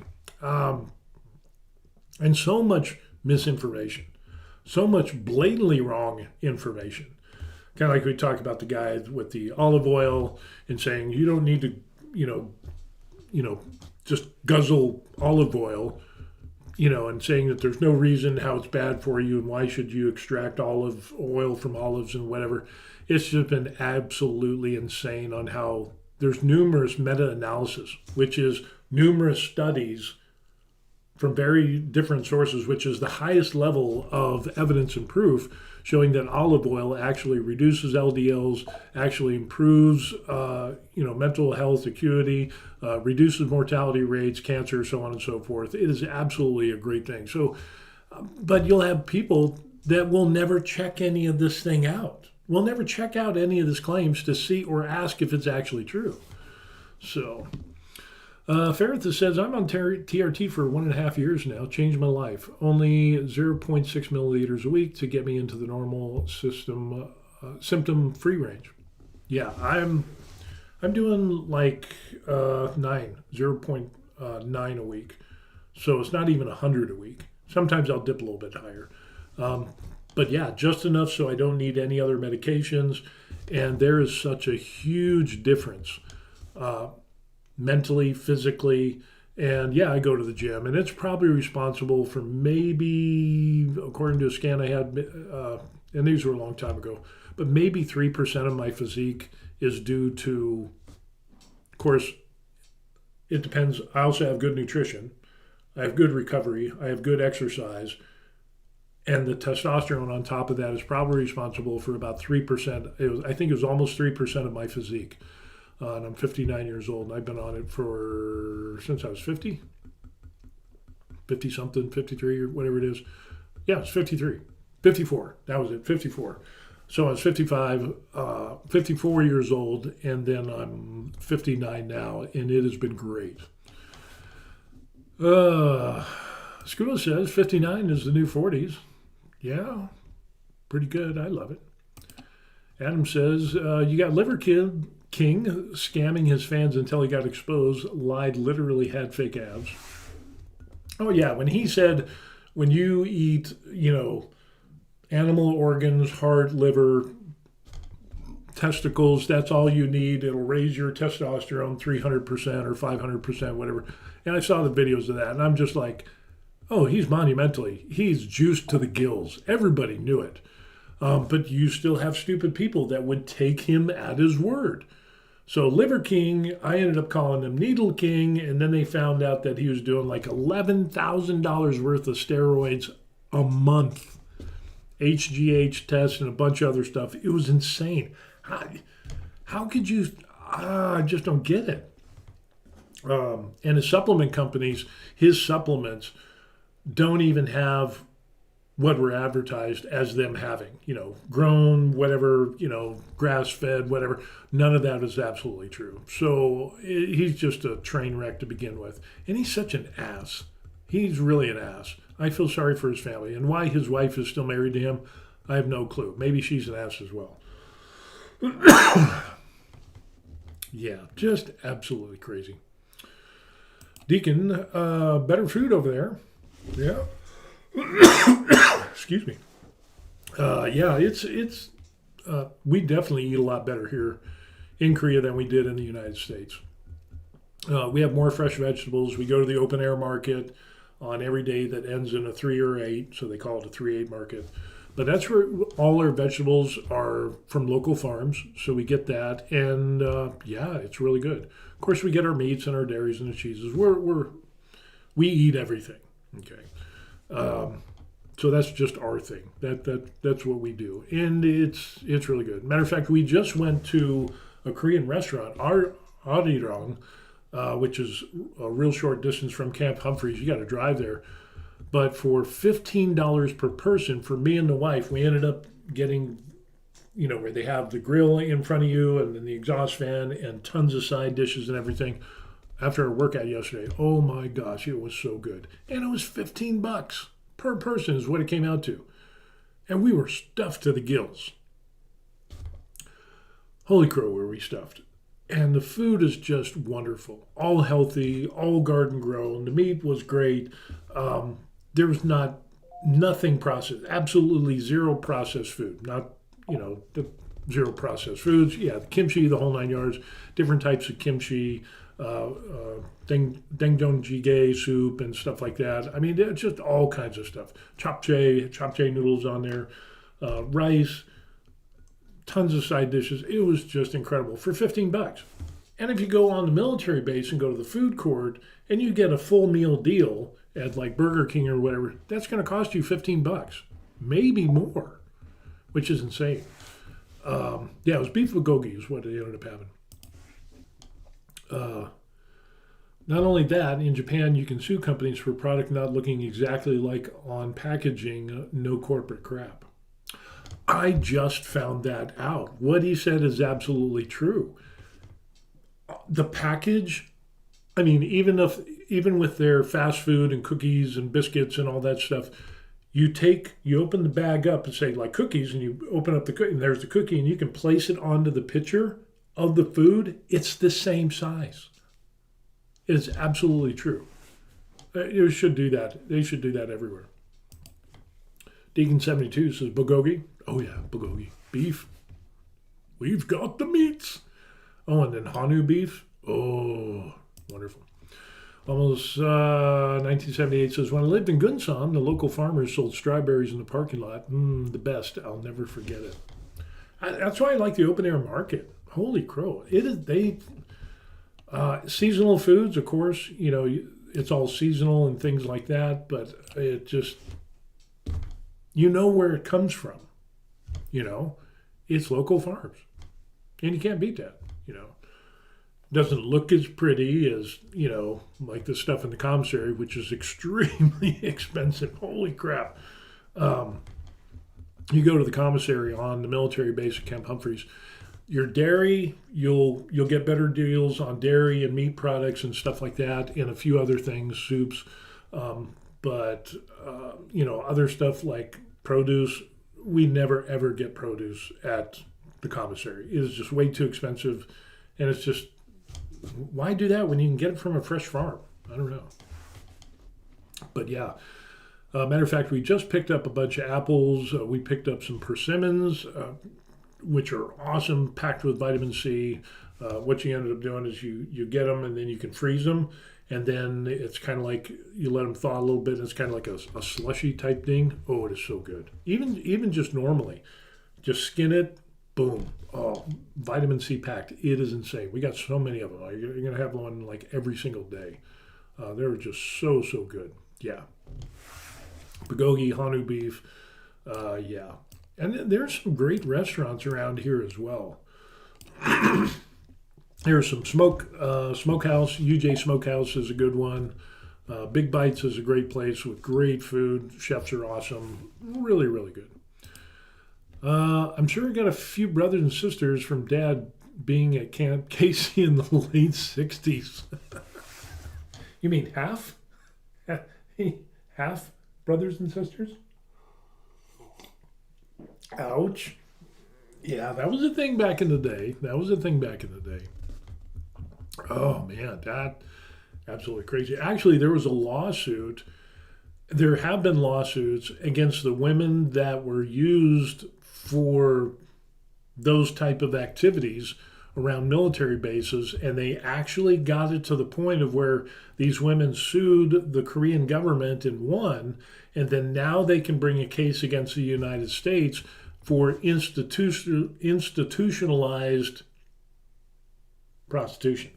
So there's that. And people that were in the military a long time ago in Korea and other places, you kind of know that was a thing. So I remember the first time in Korea was in 1988, and you would go in the clubs, and the military medics and stuff would have to go around to the clubs, and you'd have the cards, and the women would have to get tested to make sure they didn't have any STDs. If they did, they were kind of, I'm not sure, but yeah, it was. And now with the lawsuits in Korea, it ends up that the Korean government was involved in perpetuating and doing this. And they won some lawsuits finally, and now they're going to bring a lawsuit against the United States. So they couldn't do that before until they had got the lawsuits in the Korean courts, which they did, and so now that allows them to sue the U.S. government. So yeah, it's definitely a thing. It is a thing, and yeah, kind of similar to the comfort women thing. Not as bad, where Korean women were during the Japanese occupation of Korea. The Japanese took Korean women and used them as comfort women or, sexual slaves and so on and so forth, prostitution. It just ended up, it was just really, really bad. And it's still a point of contention. And Japan for a long time just ignored that even happened, or the number of other atrocities they committed during the occupation of Korea, which is, you thought Hitler and Goebbels and, Dr. Mengele and the whole 9 yards was bad.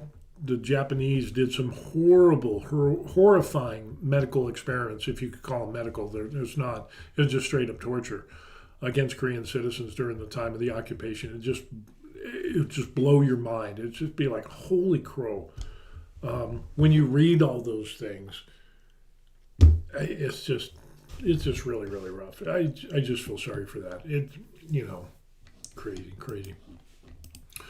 So anyway, yeah, a lot of other stuff going on. We talked about stupid people on TikTok. Again, now that we got some crowds here, the one TikTok that was the foreigner lady. So let's go over that one more time.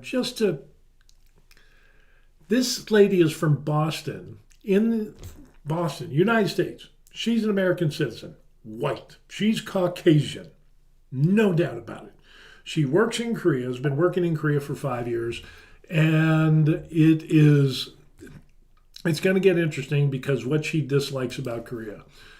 Robert says, holy crow, yeah, I know. Some of the stuff that happened in Korea during the Japanese occupation is crazy.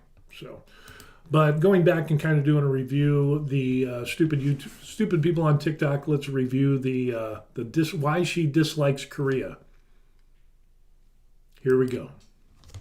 What's one thing you dislike about Korea? Probably that being not Korean, I'm obviously not Korean when you look at me. Nope. You're always seen as an outsider. Even I've lived here over 5 years and I know Korean culture really well and I'm always polite and respectful to it. Still, people will always call me 외국인. They'll always call me a foreigner. Mm-hmm. And I know that can be an issue for people who live here long term. Mm-hmm. But maybe that will change in the future. And so what's one thing that you love about Korea?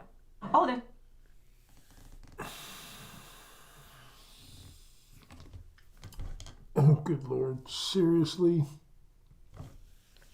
Every time I see that, it just boggles the mind on the amount of stupidity that came out of her mouth. Again, little recap. She's from Boston. She has a college education. She's in Korea working for 5 years. The thing she doesn't like about Korea, because she's Caucasian with round eyes, is that she is considered a foreigner in Korea. And that hopefully, even though she knows all the customs and courtesies and she's polite and blah, blah, blah, she's considered a foreigner and somehow that offends her. If you went to Ghana, if you went to any other ethnically different country than what she is ethnically, she would be a foreigner, always. And she's a foreigner. That's it. I've got a total of 15 years in Korea, and guess what? I know the history, I know the courtesies, the customs, and annyeonghaseyo, honorifics to elders and so on and so forth. I get that. I know the different Chosun dynasties and this and that, and the history, and I get that. I am still a foreigner. Caucasian, white, round eyes, I kind of stand out. And she is hoping that sometime in the future that will change. No, I hope it doesn't. Because if it does, that means everybody else is going to be as stupid as you. That is monumentally stupid. That is the stupidest thing that I've seen from a foreigner in Korea in a long time, except for the UK guy that got the surgeries to look like a Korean and then claim he was a Korean, and then he tried to, there's whole that. Rara says, she is a foreigner. Is she trying to identify as a non-foreigner? I know. Someday, hopefully in the future, this will change. I've been here 5 years. You have round eyes. You're Caucasian. You will always be able to afford. You could be in Korea. You could get permanent citizenship. You could be a naturalized Korean citizen, but with the round eyes and the Caucasian features, you will always be a foreigner. You speak the language perfectly, better than all Koreans. You'll still be a foreigner. Just saying. You would still be a foreigner if you went to some African countries, or if you went to China, or if you went to Mongolia or Philippines, or pretty much any other ethnically different country than the one that you came from, Boston in the United States. I don't get it. But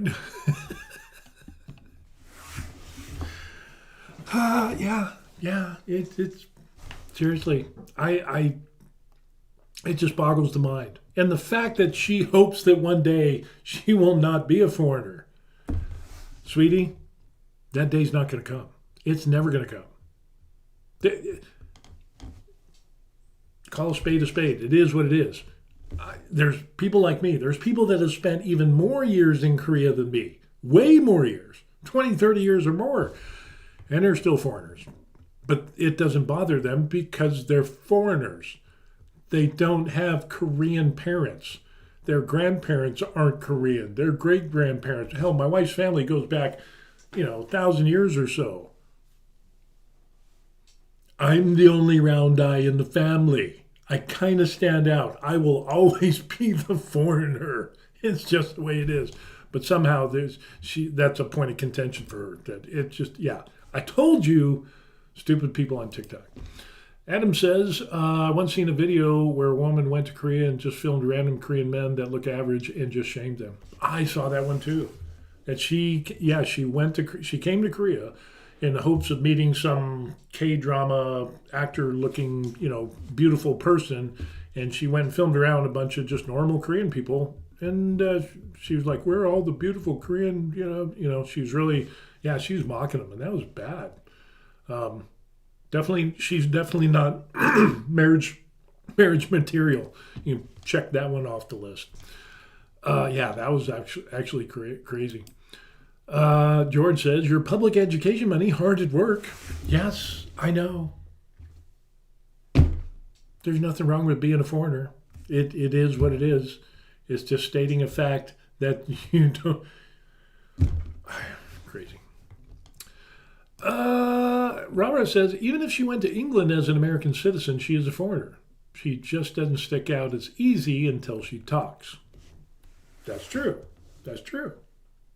Or Australia, New Zealand, or so on and so forth. And it just stupid people in Korea. It's just money, and that's going to be on the internet forever. I showed that to my wife, and she's just like, seriously, really? Is this a joke? And it's like, no, it's not a joke. It was an actual interview. George says she could go to Canada and still be a foreigner. Exactly.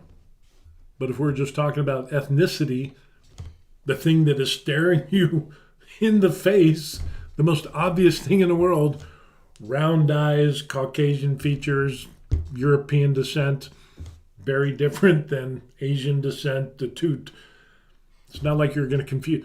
What did the perpetrator look like? Well, it's either Asian or is Caucasian. It's so obvious, but yet, somehow the things that people get offended about, they still call me a foreigner. Oh, that hurts my self-esteem. Oh, it's been so wrong. I feel so offended. I'm surprised she didn't go into this diatribe about how bad it makes her feel and that she needs therapy or whatever. And she's educated. That's the scary thing. Corsair says, and then there's Johnny Somali. Johnny Somali is the other idiot in Korea. Stupid people. He used to be on TikTok. He used to be on Twitch. kick and things like that for being a nuisance streamer, and then he got in trouble here in Korea. He's still going through the legal system. The wheels of justice turn slowly in Korea, but they just sap the energy out of you. Yeah. He is not doing well. Adam says kick streamers had to ruin everything for everyone, like causing fights. Yeah, and then the Philippines. I mean, with the Vitali guy, they actually made a law of saying, hey, if you do a video and live streaming or whatever, you're doing vacation blogs or whatever it is, you have to blur everybody out. Or if you can't do that, you have to put a link so those people, if they see your video and they don't want to be in it, they can contact you. You have to take it down or you're going to get in trouble. That boggles the mind, because now that has had an adverse effect against the tourism, and this is before the typhoons, that people are like, people are getting in trouble for filming their family vacations. What about travel vloggers that are like showcasing the awesome beaches and vacation spots in the Philippines, which are all over the place, and now they can't do that because they're being threatened with persecution, and arrest and punishment and so on and so forth. So I think that was a knee-jerk reaction to those kick streamers there. Just absolutely crazy. Rara says, I'm laughing pretty hard right now. Kick streamers in Japan and Korea. Rara says, didn't Korean Special Forces guy punch him in the face and the public paid his bail or fine? Yeah. Yep. There was that, a Korean guy. He used to be Korean Special Forces. He hunted this Johnny Somali down, popped him a good one, and of course he folded like a cheap suit, and it ended up, he got in trouble, but a bunch of people donated to his fine that he had to pay. I also donated to that because, it was worth the price. But Johnny Somali has broken so many laws in Korea, and it's still not over yet. And it's been over a year, which is the crazy part. It was like 4 or 5 different counts of obstruction of business that he pled guilty to. So in those court cases and the follow-up court cases, he's now considered a repeat offender in Korea. So he's already a criminal. It's not like a first-time offense and you get let off with a lighter sentence. He already pled guilty, so on these next charges that he's getting, it just doesn't look good for him. And he still hasn't got any prison sentence time. He's out on his own recognizance because it wasn't a serious enough crime, but he keeps digging a hole for himself. He's never been remorseful. He hasn't sent any letters to the judge. He's actually insulted the judge, threatened the judge and the judge's wife, the bailiff, the whole 9 yards. And the same judges that are going to punish him and give him his... he's not the sharpest knife in the drawer. He's pretty much a dull spoon. So Johnny Somali is just going to be crazy. And now he's going to be facing a deepfake video charge, which can get like 10 or 12 years or whatever. So I'm hoping he'll get about 7 to 10 years when this is all said and done. But the thing is, if Korea doesn't drop the hammer on him, that will be, and lets him off with a slap on the wrist, that means nuisance streamers, which have already come to Korea and done the similar things as Johnny, if they don't make an example out of him and put him in prison and have him pay a bunch of money, it's going to be open season for other nuisance streamers to come to Korea and harass people. And that just pisses me off. I mean, it pisses me off as just a normal human being seeing what he does. It's just absolutely crazy. Absolutely crazy. Yeah. At this point, being considered educated might as well as be an insult. Yeah, it's kind of like that movie Idiocracy. It was comedy. It's now a documentary. Adam says in Israel, referring to Johnny, he touched a female officer sexually and he was arrested screaming, I'm an American, I'm an American. Yeah. He pled to Trump to try to get him off and all this stuff. And he's wearing a MAGA hat as if that would incur some type of political favor between, the judge or, because U.S. and Korea are pretty tight, for the most part. There are some people that don't like the current administration, but pretty much the U.S. and Korea are pretty solid in their relationships, at least in the past.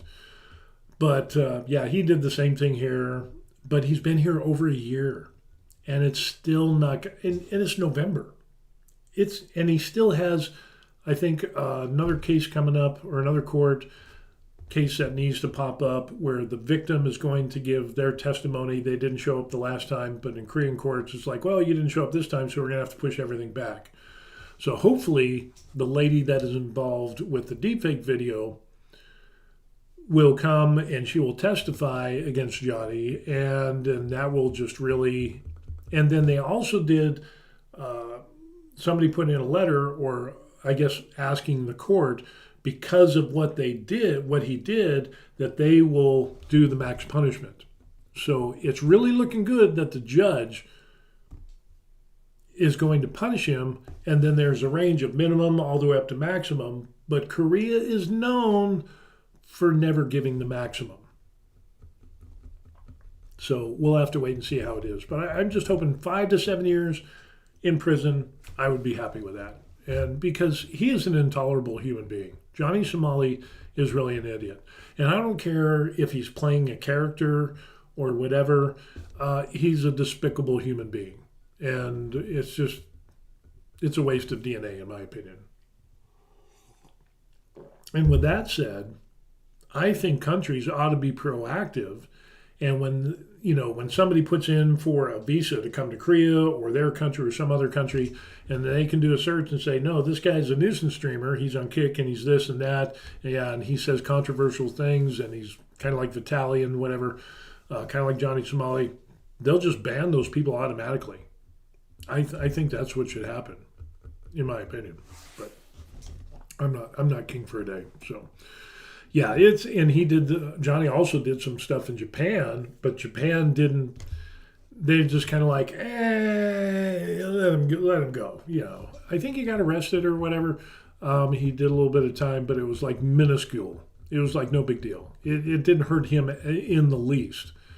But at least with Johnny being here in Korea for over a year, and he's not allowed to work for any Korean companies. They say, oh, well, he's not allowed to work, but he's still making money. Well, yeah, because he's getting money from outside Korean sources. He doesn't work for a Korean employer. The Korean law actually says that you can't work in Korea, so he can't work for a Korean employer. The type of person who shouldn't, Hack 37 says, be able to have a passport or have children. Yeah, I totally agree. Farrath says, all right, good seeing you today. Time for dinner. Get on that dinner. Get on it. Enjoy your day. Enjoy your evening as well. Always enjoy having Farrath on board. Great hobby guy. We have some mutual interests when it comes to hobby and stuff like that. Just really cool guy. As with everybody else on the stream as well. Smart, normal, good, decent human beings that you are. I appreciate you. So, yeah. So that's what we got going on. Yeah, Johnny's going to get in trouble, and more so. And yeah, just looking forward. I really, really hope Korea justice system puts the hammer down on him, because he is a bane to the Korean people. It's just not good. They better teach him a lesson. The other stuff I want to get into, another monumentally stupid thing that I saw was from Apple. Yeah, Apple is, I like Apple. I have my Mac, I have my iPhones. You could say I'm an Apple fanboy, but smart, normal human beings indeed. Yes. Smart, normal. It's becoming the minority. So thank you for gifting me with your presence of normalcy and common sense. Apple came out with a stupid ass product. Now, like I said, I'm an Apple fanboy. I like Apple, but I gotta be honest, I'm not a full-blown fanboy. There's a lot of stuff that Apple says are improvements that are like 10, 15 years late compared to Samsung or LG, or, even some of the Chinese phones like Huawei and things like that, the stuff they're doing. Apple comes out with a big, new improvement, liquid glass. Liquid glass. That's liquid glass. So you can kind of see through the letters.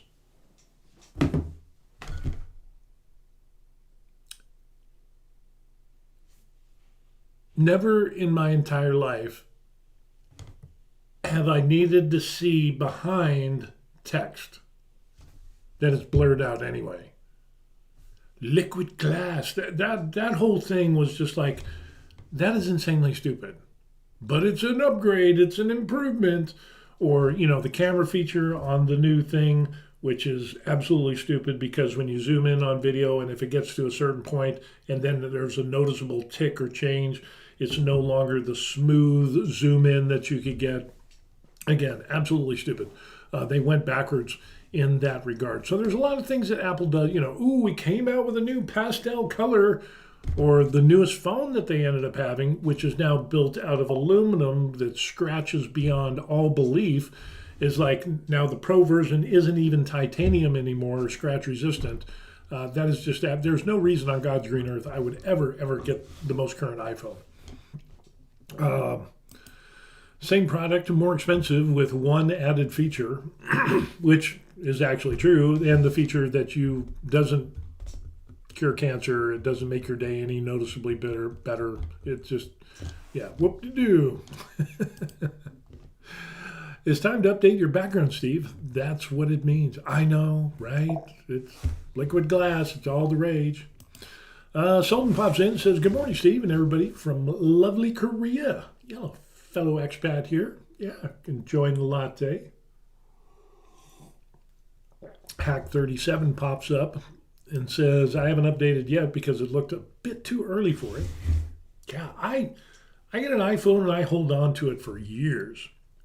We had our iPhone 6, and I think we went to an iPhone 10, I think it was, and they were amazed that we were using the iPhone 6. They were like, why is this still work? Why do you have this? Why is this still? It does everything I need to do. And then this is actually the 13 Pro Max, which is, I kind of splurged on that. But with the recent OS update with liquid glass, which is, I don't like that. And then with the camera problems with the video and the zooming and that stutter or a little shift in whatever things, even in the recordings, it's just absolutely stupid. I don't know. Seriously thinking about looking at maybe Samsung or maybe even Huawei and their phones that they have in China, which is, wow. The fold-out phones. Samsung has a fold-out phone. I think Huawei or some other Chinese company has one where it's almost as thick as this, maybe just a little bit thicker, and then it folds out like 3 times. So it would be like, I'm seriously thinking about it. I don't know. We'll see. But this latest iPhone product that shows you, again, it's kind of like the Emperor's New Clothes. Oh, this is awesome. This is incredible. And we're charging a ton of money for it. Is this right here. And it is the iPhone Pocket. This is monumentally stupid. Born out of a collaboration between Issey Miyake and Apple. I have no clue who that is, but it's probably some artist that thinks they're all that in a bag of chips, and it's really nothing. Features a singular 3D knitted construction designed to fit any iPhone.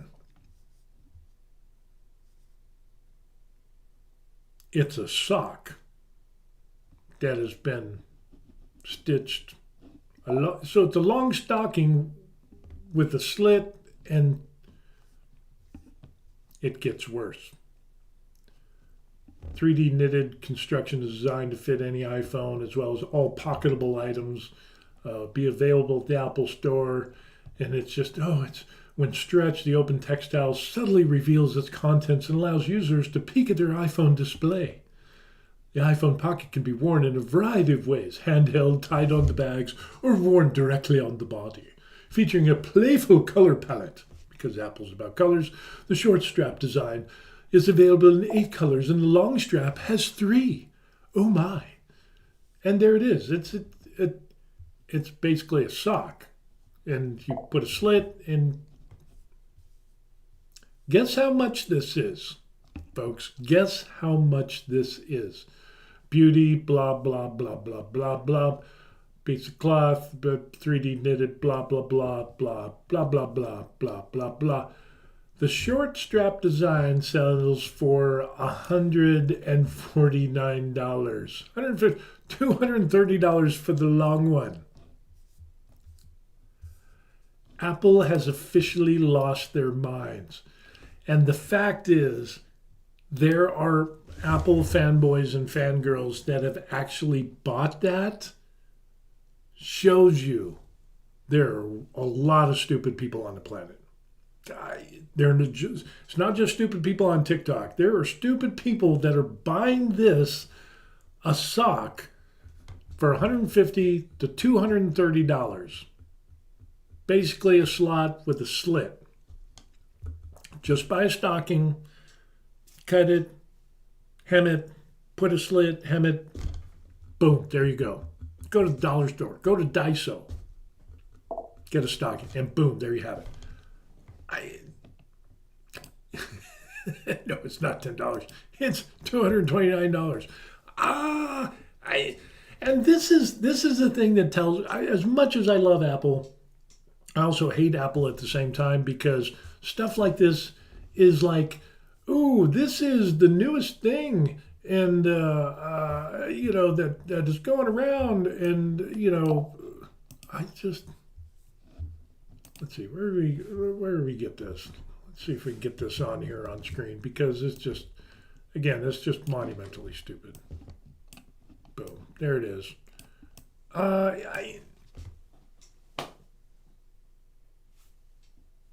That much money for that. That is insanely stupid. When you can't make any significant upgrades in technology with your products, and you resort to this for $150 to $230, that tells me Steve Jobs is rolling in his grave. It's just it's like the emperor's new clothes. Oh, look how trendy and bougie that looks, and you got to buy one to look cool, and it's like, no, please don't. If you buy one of these things, that tells me you're stupid. I'm just being honest with you. Sultan says, I'm in the market for a new phone, but I just can't get myself switching to an iPhone because of the iOS. It's brain dead OS, to be polite. I know. I love my Apple. I like my computer. Once I went back, I never went back. I never had viruses, all the stuff, the window, the blue screen of death, the upgrade that takes, hours to do on a Windows machine. I don't have any of that. But stuff like this is just monumentally stupid. $230 for 3D knitted construction. So it's dirt ass cheap to make. And they're charging that amount of money. It's just absolutely insane. Let's see. George says, I'm in the wrong line of work. Yeah, I know. Yeah. When Steve Jobs died, so did Apple Innovation. He was working on an electric car, and after that, he died. The new CEO scrapped it. That's absolutely true. It's just, and all the big improvements weren't really big improvements. In my opinion, Apple hasn't even. Samsung has upgrades on their phones that they've had for years and years and years. That Apple hasn't, it takes them like 5, 7 years, 10 years for Apple to finally, we're going to do this. It's like, hey, we've been doing that for a long time now. So, yeah, they're running out of things to do. And the latest iPhone, I just don't get it, and it's just rough. Adam says you got scalpers selling Pokemon for $200 and people buy them. I'm not even surprised if people purchase it. Same goes for Funko Pops, Labubu, and what was the other thing? Eventually, people forget about them. Yeah, I just don't get that stuff either. Steve was really like the embodiment of Apple. Only thing that ever came out since was the newest headset, which was ludicrously overpriced. Yeah, I agree with you, Hag.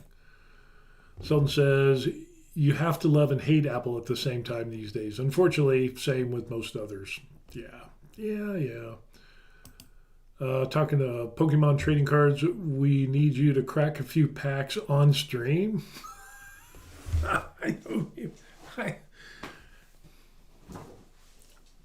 I guess. I don't know. I'm totally I don't, I get it that some Pokemon cards are, collectibles and are worth, thousands of dollars. And I guess that's a thing these days. That's not my thing. Definitely not my thing. But I mean, when you see grown adults that are like, I got this pack of cards. Let's undo it, and and they wear gloves and they unpackage it and they pull out the cards, but they don't show you. And they're like, little reveal. Oh my God! And then they lose their minds over. It just, a Charizard in perfect condition. It's like, okay, Johnny, you're an adult. Chill out, relax. Oh my gosh, you're not curing cancer. Gee whiz. It would be so uneventful. I could buy a Pokemon card pack or whatever it is, look through it, and be like, I mean, I wouldn't even know what to look for on a Pokemon card to know whether it was expensive or not. So I would have to do some research into that. Maybe I should. And let's say, by some weird stroke of luck, that I unmask a Pokemon card that's worth like $5,000. I'm not going to be ranting and raving and dancing up and down and hooting like a little 12-year-old girl that just saw, some kind of like teen idol or whatever. I'd be like, yeah, $5,000. Okay, cool. Still not my thing. I'm not going to act like an idiot to get views and clicks and whatever, because that's just not how I roll. I don't know. That's how we know Steve is from a certain age when someone talking about a blue screen of death. What's next? Floppy disk? Yeah. But is it the small floppy disk or was it the 5.25-inch floppy? Because I used that. Multimate. Yeah, I'm dating myself. Edward Bergen's propaganda is genuine and highly effective. It is shiny cardboard. Shiny stuff. Ooh. Some of the cards are worth more than $50,000 though. Yeah, I get it. But the way some of these people react to when they pull I've actually seen some of these videos. And because it's just like, okay, let me see what this is. And so I watched a video, the guy pulls the cards, he's got the gloves, and he just basically lost his mind like a 12-year-old girl. And it was just like, and the card wasn't even that expensive. But it's just, oh no, I didn't have this card in my collection before. And he's just like going off, and it's like, you're a grown-ass man. What? I just don't get it. I mean, even $50K, if I got the card, hey, that's a $50,000 card. Be like, yeah, sell it, pay taxes. Yeah, I got a bunch of money. Yeah, it's good. I got a lot of money. I got $50,000. Okay, great. I don't know. You made straight A's in theater. Trophy yellow smiling. Have you ever seen the videos of the scalpers literally fighting in Target? Yeah, I've seen the videos, and that pisses me off. I collected comic books when I was a kid because I loved the comics. I collected the Star Wars figures, and then I had some pretty expensive comics back in the day. And then the Star Wars figures, I collected all of those. And then my parents got religion and threw away all that stuff because it was demonic and satanic and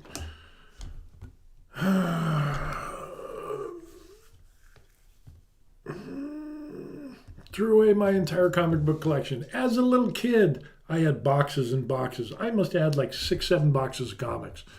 Threw them all away. A lot of old comics too, that my grandparents had that were given to me, and the old Spider-Man, Superman. I had a ton of great old comics, and my parents threw them away because they got religion, became Christian. But yet my mom kept all her Beatles albums. I don't know, just a little hypocritical. But yeah, the scalpers and everything going into the stores and where the stuff is put on the shelves, and you have kids there trying to get 1 or 2 packs or whatever, and these people just take all of them and just scalp them and sell them. I think that's disgusting. I think that just really ruins it.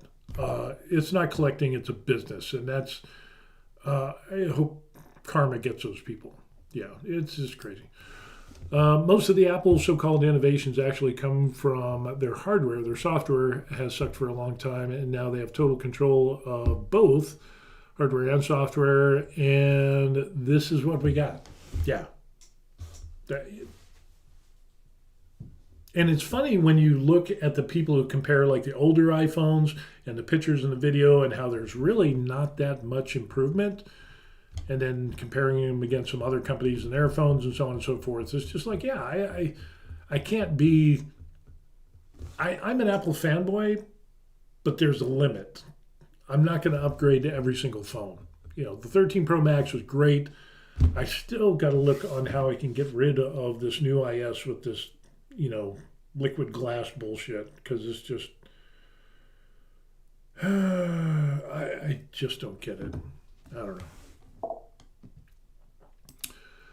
Hack says, 100% sure you aren't religious ever since that time. No, actually I was.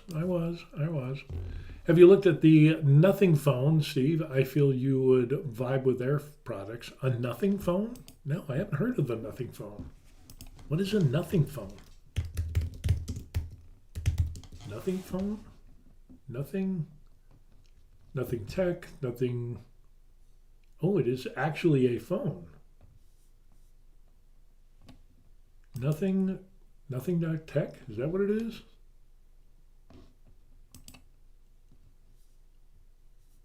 So it's a phone. I don't know. Is this the right thing I'm looking at? There's nothing. We're looking at nothing.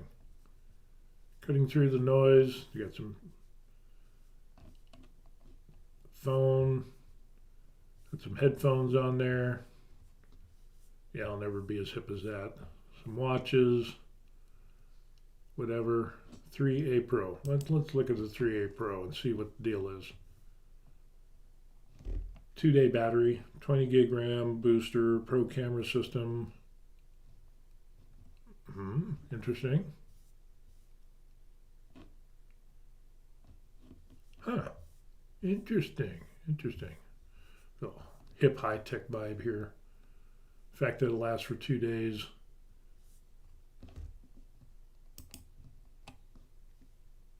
Three Pro, whatever. 3A Pro. Huh. Interesting. I don't know. I have to look into that. I have to look into some videos. That looks kind of interesting. I don't know. Thank you for that. Look at the Light Phone 3. Light Phone 3. Dun, dun, dun. We'll take a look at that. And it's kind of a weird thing. It's kind of a weird hip, or maybe I'm just old. Specs. There's the 3A Lite. Case, colors, capacity. 8 gig, 128 or 256. Expandable storage up to 2 terabytes. Camera, 50 megapixel, 1.88 aperture. Oh, okay. Ultra wide, 2.2. Huh, interesting. 4K, 30 FPS, 30 or 60 FPS for recording. I don't know. I'll have to take a look at that. That's kind of interesting. Interesting. So, the Nothing phone. My investment in Apple products, Apple provides sufficient funding for the development and distribution of all my Alpha products. Cool, yeah. I love Apple. It's just a lot of times what they claim are huge, significant upgrades are really not significant when it comes to the average user. It's just kind of like behind the scenes, the hardware or whatever. But really, you wouldn't notice. The average person wouldn't notice the upgrades, unless you look at the specs and say, oh, well, this one's better, resolution is, 5 bits more or whatever. It is a different website. Okay. I'll have to look for that. I'll look around for that more and see the Nothing, because that's what I got for that one. Nothing US Nothing Tech. No, that's same website. Nothing phone review. An Android smartphone by Nothing. I don't know. I'll have to look at that. I'll have to look at Nothing 3. I keep getting the same type of website with the hip vibe, trendy stuff. Okay. I don't know. Put the link in the description, in the comment section. You got a bean counter running. Apple instead of a tech guy. Elon Musk is coming out with a phone that looks pretty good. Yeah, I keep seeing stuff like that, but I haven't seen anything yet for the phone, which I thought with him and his satellites and internet and stuff all around the world, I would have thought his phone would have come out by now, but still kind of waiting on that. Not that I'm a diehard Elon fan. I mean, the Boring Company and the rockets and all that stuff is really cool. Maybe the robot will be kind of neat. But yeah, look out at his phone and see what happens. I'm Apple Computers and Samsung Phone. Yeah, and I've got, my wife has got family that works at Samsung, but most of the people have Apple phones. Their personal phones are Apple phones. So, but they work for Samsung, and when they go to work, they have their Samsung phone. So there's that. But Samsung has got some pretty good phones. Their folding phones were kind of cool. They had some problems. I know wife's family and some people that got the folding ones, and for compactability is really nice. But there's been some issues and stuff like that. So they're waiting to, pay off the phone, get a contract, finish the contract or whatever, and they'll do something else. But yeah, I don't know. I'm seriously thinking. I'm also looking at the Huawei phones and stuff like that, and some of those are compatible with the Korean carriers. So maybe I'll go that route. But then it's also rumored that next year Apple's going to come out with a folding phone. So we'll see how that goes. Selden Pop 7 says, religion, my favorite topic to poke fun at. Seriously though, religions, doesn't matter which one, turn toxic quickly when you take the scriptures literally. And it depends on which scriptures. It depends on which religions, and I got some varied views on that. There's some, that's a whole nother, we should go to a coffee shop. That would be a fun discussion. Terry says, I just sent you an email about the Tesla phone. Oh, cool. All right. Cool. Tesla phone. I'll have to take a look at that. Thank you for that. I will definitely check that out. And there it is. Tesla phone info. Okay, cool. I will definitely check that out. Thank you.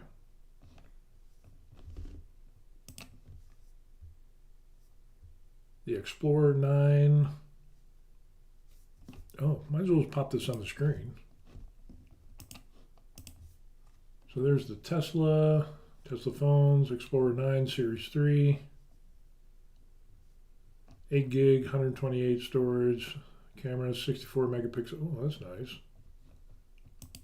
Earn more.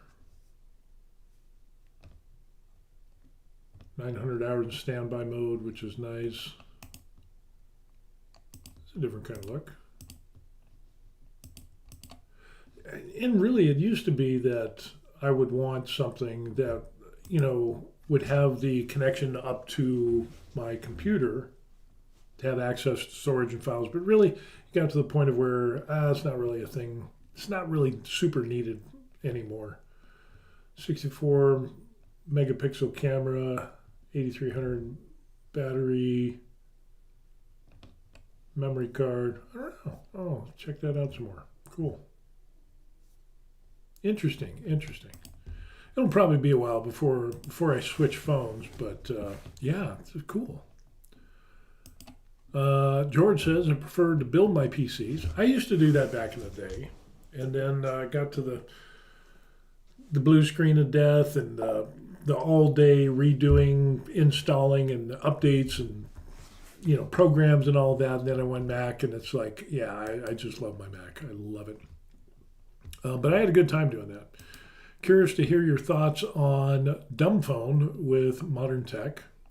Dumb phone? Where it's just the phone, kind of like a Nokia or whatever. It's just phone, kind of like what Eminem is. He has like he's got like a Blueberry or Blackberry phone, and that's it. It's like ancient Nokia, which forever is good. I don't know. I use my phone for, some apps, some programs, emails, do some streaming stuff like that, monitor my prints on my 3D printer and stuff like that. So I don't know. I like the stuff on that. Hack says I was 100% buy a foldable iPhone. I might. It depends. But then we're thinking about making a trip to China maybe. And then maybe, but then again, my phone is good for a long time. It's very rare that I update my phone. So George says, although I like my smartphone, I miss the simpler days of the flip phone. Ah, yes, I remember the flip phone. Hack37 says, check the website I sent or give me your email. I'll send you the link. Oh, absolutely. Absolutely. Matter of fact, show the buried life at Gmail. Seriously.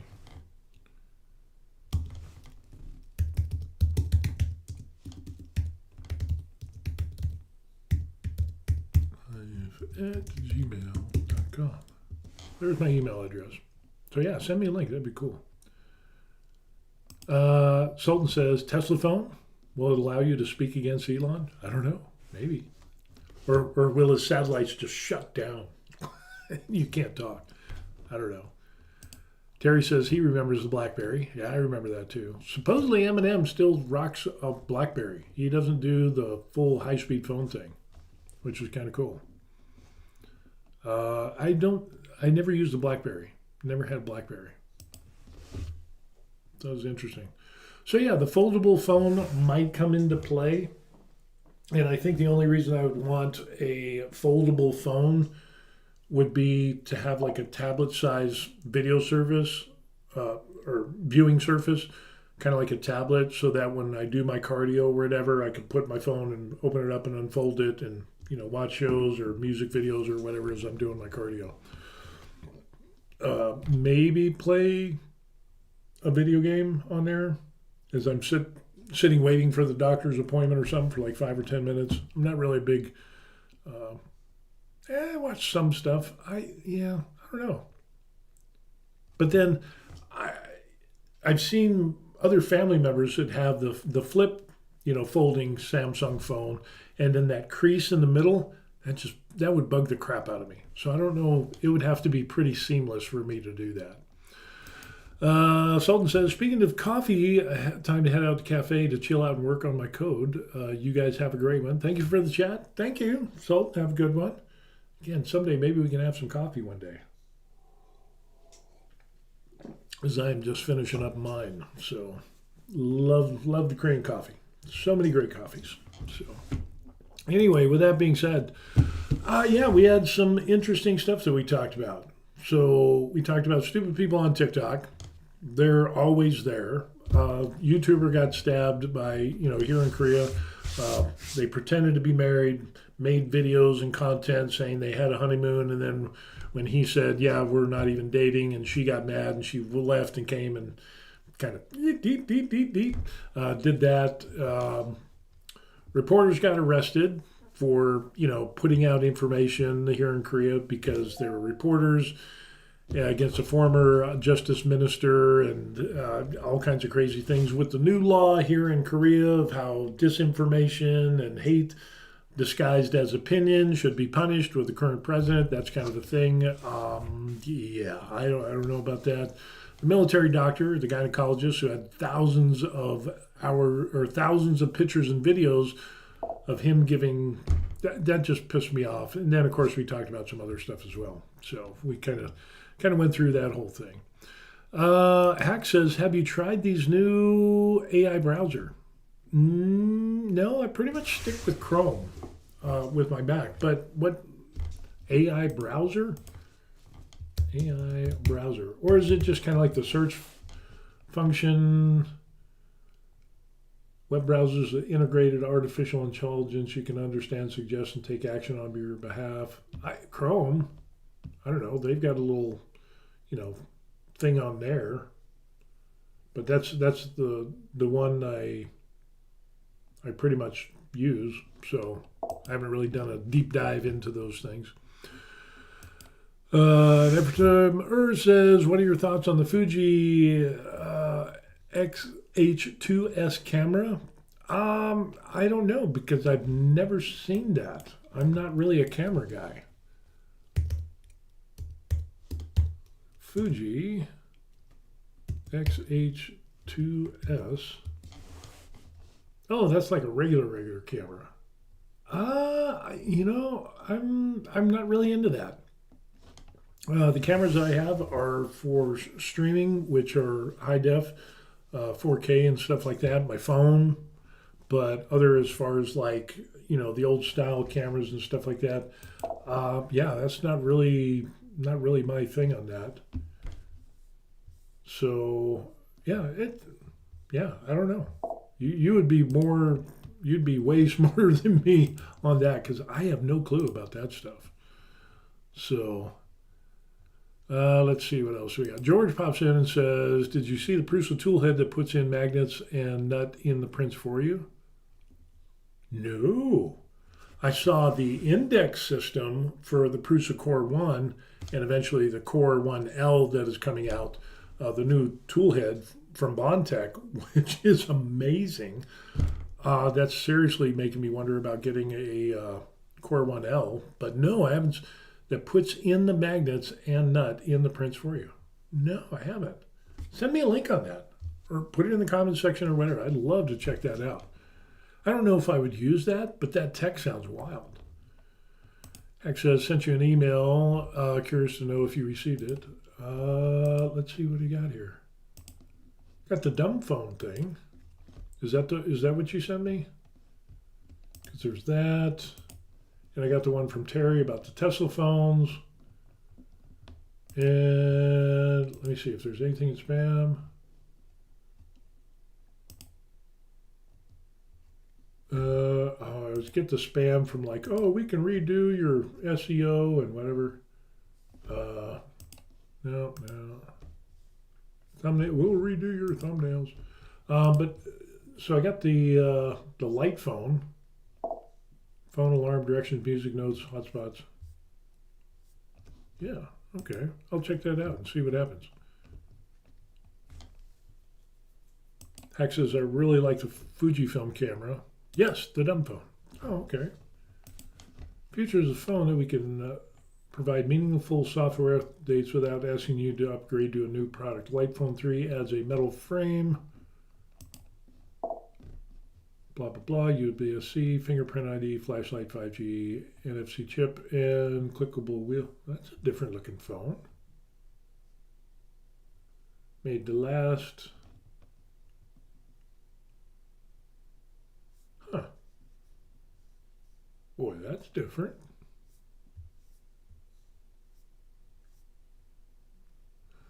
That was really different. There's a real minimalistic type of thing there. Huh, interesting. That is real minimalistic.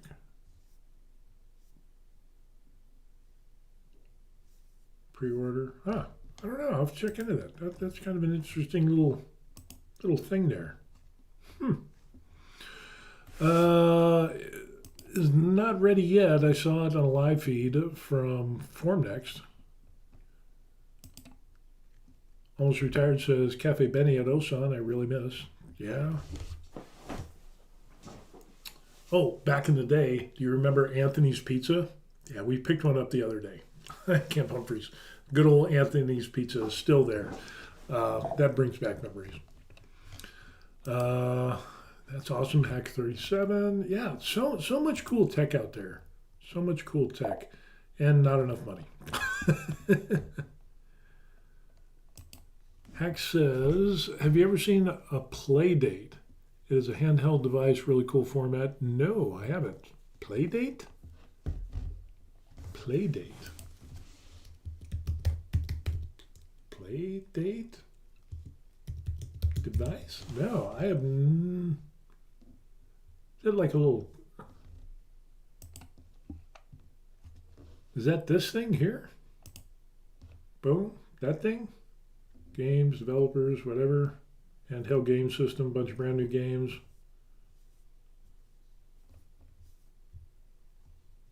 Reminds me of like a Tamagotchi or whatever.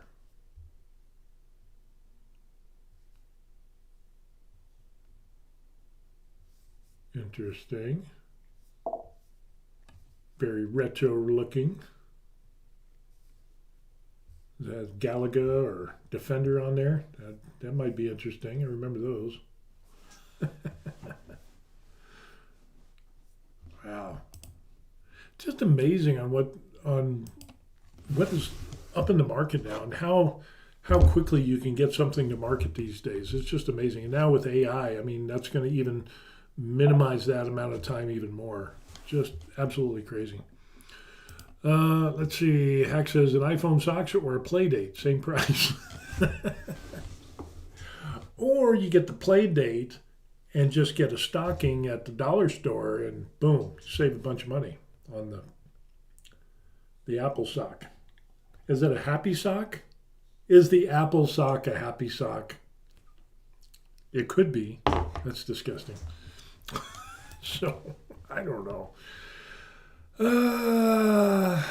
Limited, I guess it, I mean, why would somebody pay $230 for that? I really don't get it. That's just seems like an obscene amount of money for something it's not really gonna. But then again, you got designer handbags, you know, Gucci and Prada and all that stuff. And then there was the video showing about how all of these products come from overseas and how some of them are totally made in like Vietnam or whatever, you know, some Indonesia, and then they ship it to Italy. I can't remember the company in Italy, but they just kind of like put their tag on it and boom, made in Italy or whatever it was, and it pissed off a bunch of people. And it's like, yeah, all that stuff.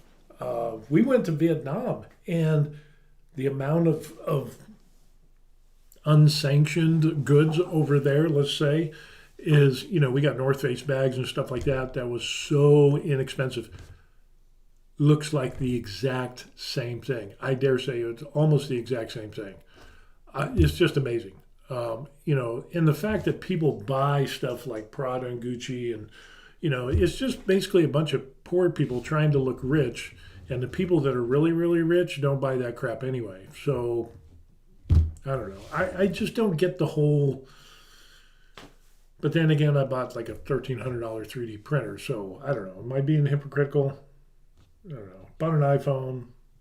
I think it went from a 6 to a 10 to a 13 plus, 13 Max. So, but I'm going to be keeping this for, I don't know. I just do what I can do. If I had more money, would I buy an iPhone sock? No, absolutely not. I still wouldn't. If I was a millionaire, if I was a billionaire, I wouldn't even buy an iPhone sock for my phone. There's no way I would do that. It's just, wife and I talked about that at times. If we were millionaires, we would still pinch pennies, I think. You know, I would buy more stuff, but, you know, we would still pinch pennies because we had done that for so long.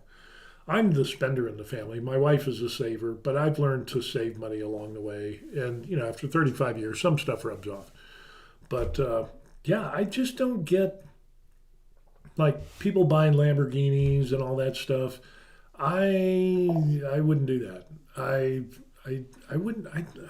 Just not appealing to me. I don't know. Hack says, what do you think is missing in Korea infrastructure-wise or shop-wise or entertainment-wise? That's a good question. Let's see. Let's pop this up here, and we kind of leave this here so I have something to reference. No, not that. This. Infrastructure-wise, parking. Parking is a big thing. You got a lot of stores and stuff in Korea, but Korea is small and congested and compact, and it's different than the United States because basically you can go to any store, there's always going to be parking, at least in my experience, so living in the United States. Korea, not so much. It's hard to find parking. We go to Pyeongtaek to go to a restaurant, and you're going to be driving around, and you have to look for a parking garage. It's, or try to find some place along the street that hopefully you can park. Usually they're all crowded, taken up. You don't want to double park. I just wish there was more parking in Korea. So infrastructure-wise, but as far as like internet, public transportation is great. That's not a problem. Taxis, all of that. Hospitals, everything is kind of centered around Seoul. Seoul is the mecca of Korea. So great hospitals, good hospitals are all up in Seoul, and further out, you're not going to get as great. So I kind of wish they had a better dispersion of good hospitals around the country, but I don't know if that would be infrastructure. The government tried to get doctors, more doctors, but the Korean Doctors Union said no. Matter of fact, the last 27 years, Korean Doctors Association, the Doctors Union, has rejected any and all calls from the government to add more doctors. So they complain about being overworked, but they don't want more doctors. So go figure.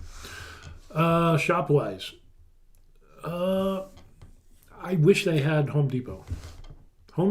My wife, Mrs. Walmart. My wife, she misses Walmart. I miss Home Depot. Because there's no like one big Home Depot type place. When we got the tile for our apartment, we redid the tile, had somebody come in and do it. We had to drive like 45 minutes out in the middle of nowhere, some rice paddies, and there's this huge building, and there was the tile place. And we picked our tile there. And then we had to go to some other place, which is in another direction, another town or city or whatever. And then so it's not like generally located or like stores in same areas. So there's that. As far as shop-wise, being a foreigner, unlike the clueless TikTok lady who thinks it's offensive to be called a foreigner when she has round eyes and Caucasian features in Korea. What are the odds? Anyway, this foreigner wishes that there was more translation from Korean to English and back and forth. And even for my wife, who reads, writes, and speaks Korean, it's harder for her in Korea since we came back. It's harder to get hooked up to shops and stores and so on and so forth than it was in the United States for like online stuff and shopping online. Oh my gosh, shopping online in Korea is easy, but to hook up your phone and get connected from your phone, which is attached to your passport, which is attached to your Korean registration card, which all have to be the same, there can't be any differences, then that's your identity is tied to your phone, and then you get on Coupang or Naver shopping or whatever. The hoops that you have to jump through to set up accounts, oh my gosh, is just way more than what we do in the United States. I mean, you sign up for an Amazon account like that in the United States. Online shopping here in Korea, getting hooked into their app and getting the this and that, your personal customs code or whatever, good Lord, it is so painful. But it's normal for everybody here in Korea. Let's see, what else?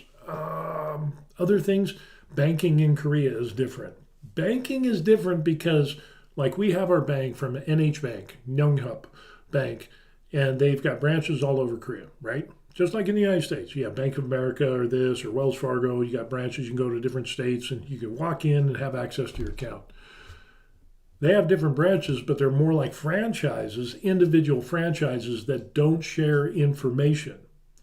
So if I have my account at Yonghap here where we live and we go into Pyeongtaek and there's a NH Bank branch out there, I can't walk into that bank or branch and have access to my account because I don't have an account at that individual branch. I have it at this branch over here, and apparently they don't talk to each other. So it's not like I can go into this bank over here and get money out of my account because they're not connected together. Whereas if you go to any Wells Fargo in the United States, you can have access to your account. So that's kind of a strange thing. And we actually encountered that. Our account, our bank, NH Bank, is close to Camp Humphreys in Anjuni. Then when we went to Pyeongtaek, we had to get some funds to go to the city office to pay like 10,000 won to get some official documents for entry and exit certification, whatever page. So there's an end. We didn't have any money, and they didn't take cards. You had to pay cash. And so my wife went into the NH branch that was right next door, and they're like, no, you can't access your account. My wife's like, here's my bank card. Here's my bank book. We have an account at NH Bank. And the branch, poor lady, my wife's Korean. But the clerk is like, no, you don't have an account at this branch, so you have to open an account and then you have access to that account. We can't give you access to this account that is an Anjuni. So that's kind of a different weird thing. I think that's missing in Korea. Entertainment-wise, it's not really a big deal. There's movie theaters. There's all kinds of stuff. There's certain events or concerts or whatever, and you need to get with somebody who's lived in Korea to be able to find out which websites to go to buy tickets or concerts or whatever stuff like that, because it's not like widely known to us. And even for some Koreans, it's a little, you'll get it to where it's like, hey, I'm going to this concert. And it's like, well, where did you go to get tickets? I didn't even know that group was coming or whatever. So they have apps and things where you can buy tickets online, but it's not as widely advertised, at least from what we've noticed, and some of our Korean family members who live here have noticed. There needs to be more interconnectedness, I guess, what it comes down to. But entertainment-wise, TV's fine, movies fine. Streaming, we've got Korean Netflix, so we have access to Netflix, which is way cheaper than the United States. Bonus. So yeah, there's that. Let's see. We got a bunch of questions. Hack says, I would definitely see you drive a Grenadier car. If you have ever looked at them, you should check. I don't know about that. We've got a little Hyundai Sonata, so we're good to go. I like some of the Genesis vehicles, but they're a little expensive. George says, I could have Elon Musk money and would still live like I do now. I like the simple life. I would have a bigger place and probably some more printers and some more cool stuff, but I would still kind of be the same person, I think. I would hope. Hack 37 says, Home Depot is the most American answer ever, and the parking, I feel, is 90% of Koreans use Metro. Yeah, a lot of them do, yeah. And they do have some more and more, like in the newer cities, you'll have dedicated parking garages and so on and so forth. So we've seen that in like Godok or Asan Technical Valley, which is, 15, 20 minutes away or whatever.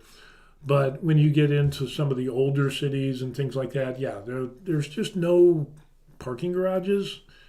Parking is at a premium, and, you could drive around for hours, not hours, but you could drive a long way until you find a parking spot. And even then, park on the street. And some of those places that you park, you have to pay.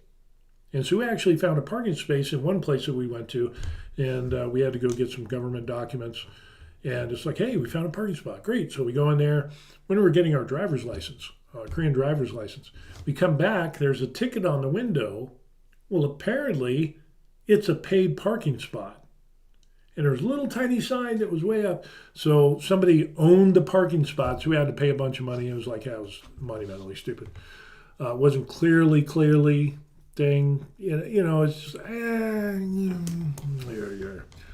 but yeah, a lot of people use the Metro. A lot of people use taxis. We have a number of Korean family members that don't have vehicles, because all they do is taxis and trains and public transit. George says, I miss the dine-in Pizza Hut with the buffet. Pizza Hut. Way back in the day, the jukebox. playing Bye Bye American Pie from Don McLean, and the deep dish pizza, and the buffet and everything. That was the bee's knees. That was awesome. Or it played Hotel California. I remember that. That was a favorite song. Hack37 says, I would argue cinema in Korea is better than North America, to be honest. And entertainment-wise, they're missing pinball games. Yeah. Now, if we're talking theaters, Korea was way ahead of the curve when it came to theaters. The cleanliness, you can get entire meals at the theater. You can have true reclining chairs. You can get actual beds. Yeah, it's extra money, but it's still so I would fall asleep. But you can have beds where you can actually lay down in a bed and you take your shoes off and you got your little, and then they got comforters and the whole 9 yards, and it's like a queen size bed, Or you can get the recliners and you can get full meals, you can get alcohol, the whole 9 yards. The cleanliness of Korea, of the real nice Korean theaters, are just impeccable. Most Korean theaters, for that point, they're way cleaner. They're not sticky. Your feet don't stick to the floor. People don't just trash and throw popcorn everywhere. They definitely have more respect for their theaters and things like that. And the food is way better. Gourmet popcorn and foods and fried chicken and the whole 9 yards. Korean fried chicken is to die for. But yeah, you can get entire meals. And their top tier theaters are indeed top tier. And it took a long time for the United States to even get recliners in some of their theaters. So I got to concede, yeah, you're absolutely true. Yeah, theater-wise, Korea's on their game. Pinball machines, I haven't seen any pinball machines. So yeah, you're right on that. So yeah. But the Hanu beef and the low expenses makes up for that, in my opinion. So it works out that way. Yeah. Alrighty, folks. It is 10 o'clock in the morning here, and I finished my latte. I'm officially hangry. I'm starving. So, with that being said, thank you all for coming along and the conversations, all this stuff. Everybody that joined in, people that watched, more than appreciate you, more than you know. And with that, again, please like and subscribe to the channel. That is pretty much the only thing that I ask for. So with that said, the obligatory outro, here is my email address if you want to send me emails, information, links on whatever, or you just want to say hi, there's the email. I always answer my emails. And of course, like, with Terry and stuff like that and other people, you send me stuff, and then like the dumb phone, Terry with the Tesla and all that stuff, and other people, you send me emails and it's showed on the site. It's pretty cool stuff. So yeah, Hack says have a good one. Yeah, you as well, sir, and everybody else. Here's a bunch of people who bought me coffee. There's a link in the description box. If you buy me coffee, great. If you don't, the very best thing is to like and subscribe to the channel. That would be the thing I would really like. Don't worry about the coffee. But with that, it's cool. I like these discussions, and kind of it's nice to be around intelligent people and people with common sense and good people. That's why I like doing this stuff. You want to hang around hang around the person that you want to be.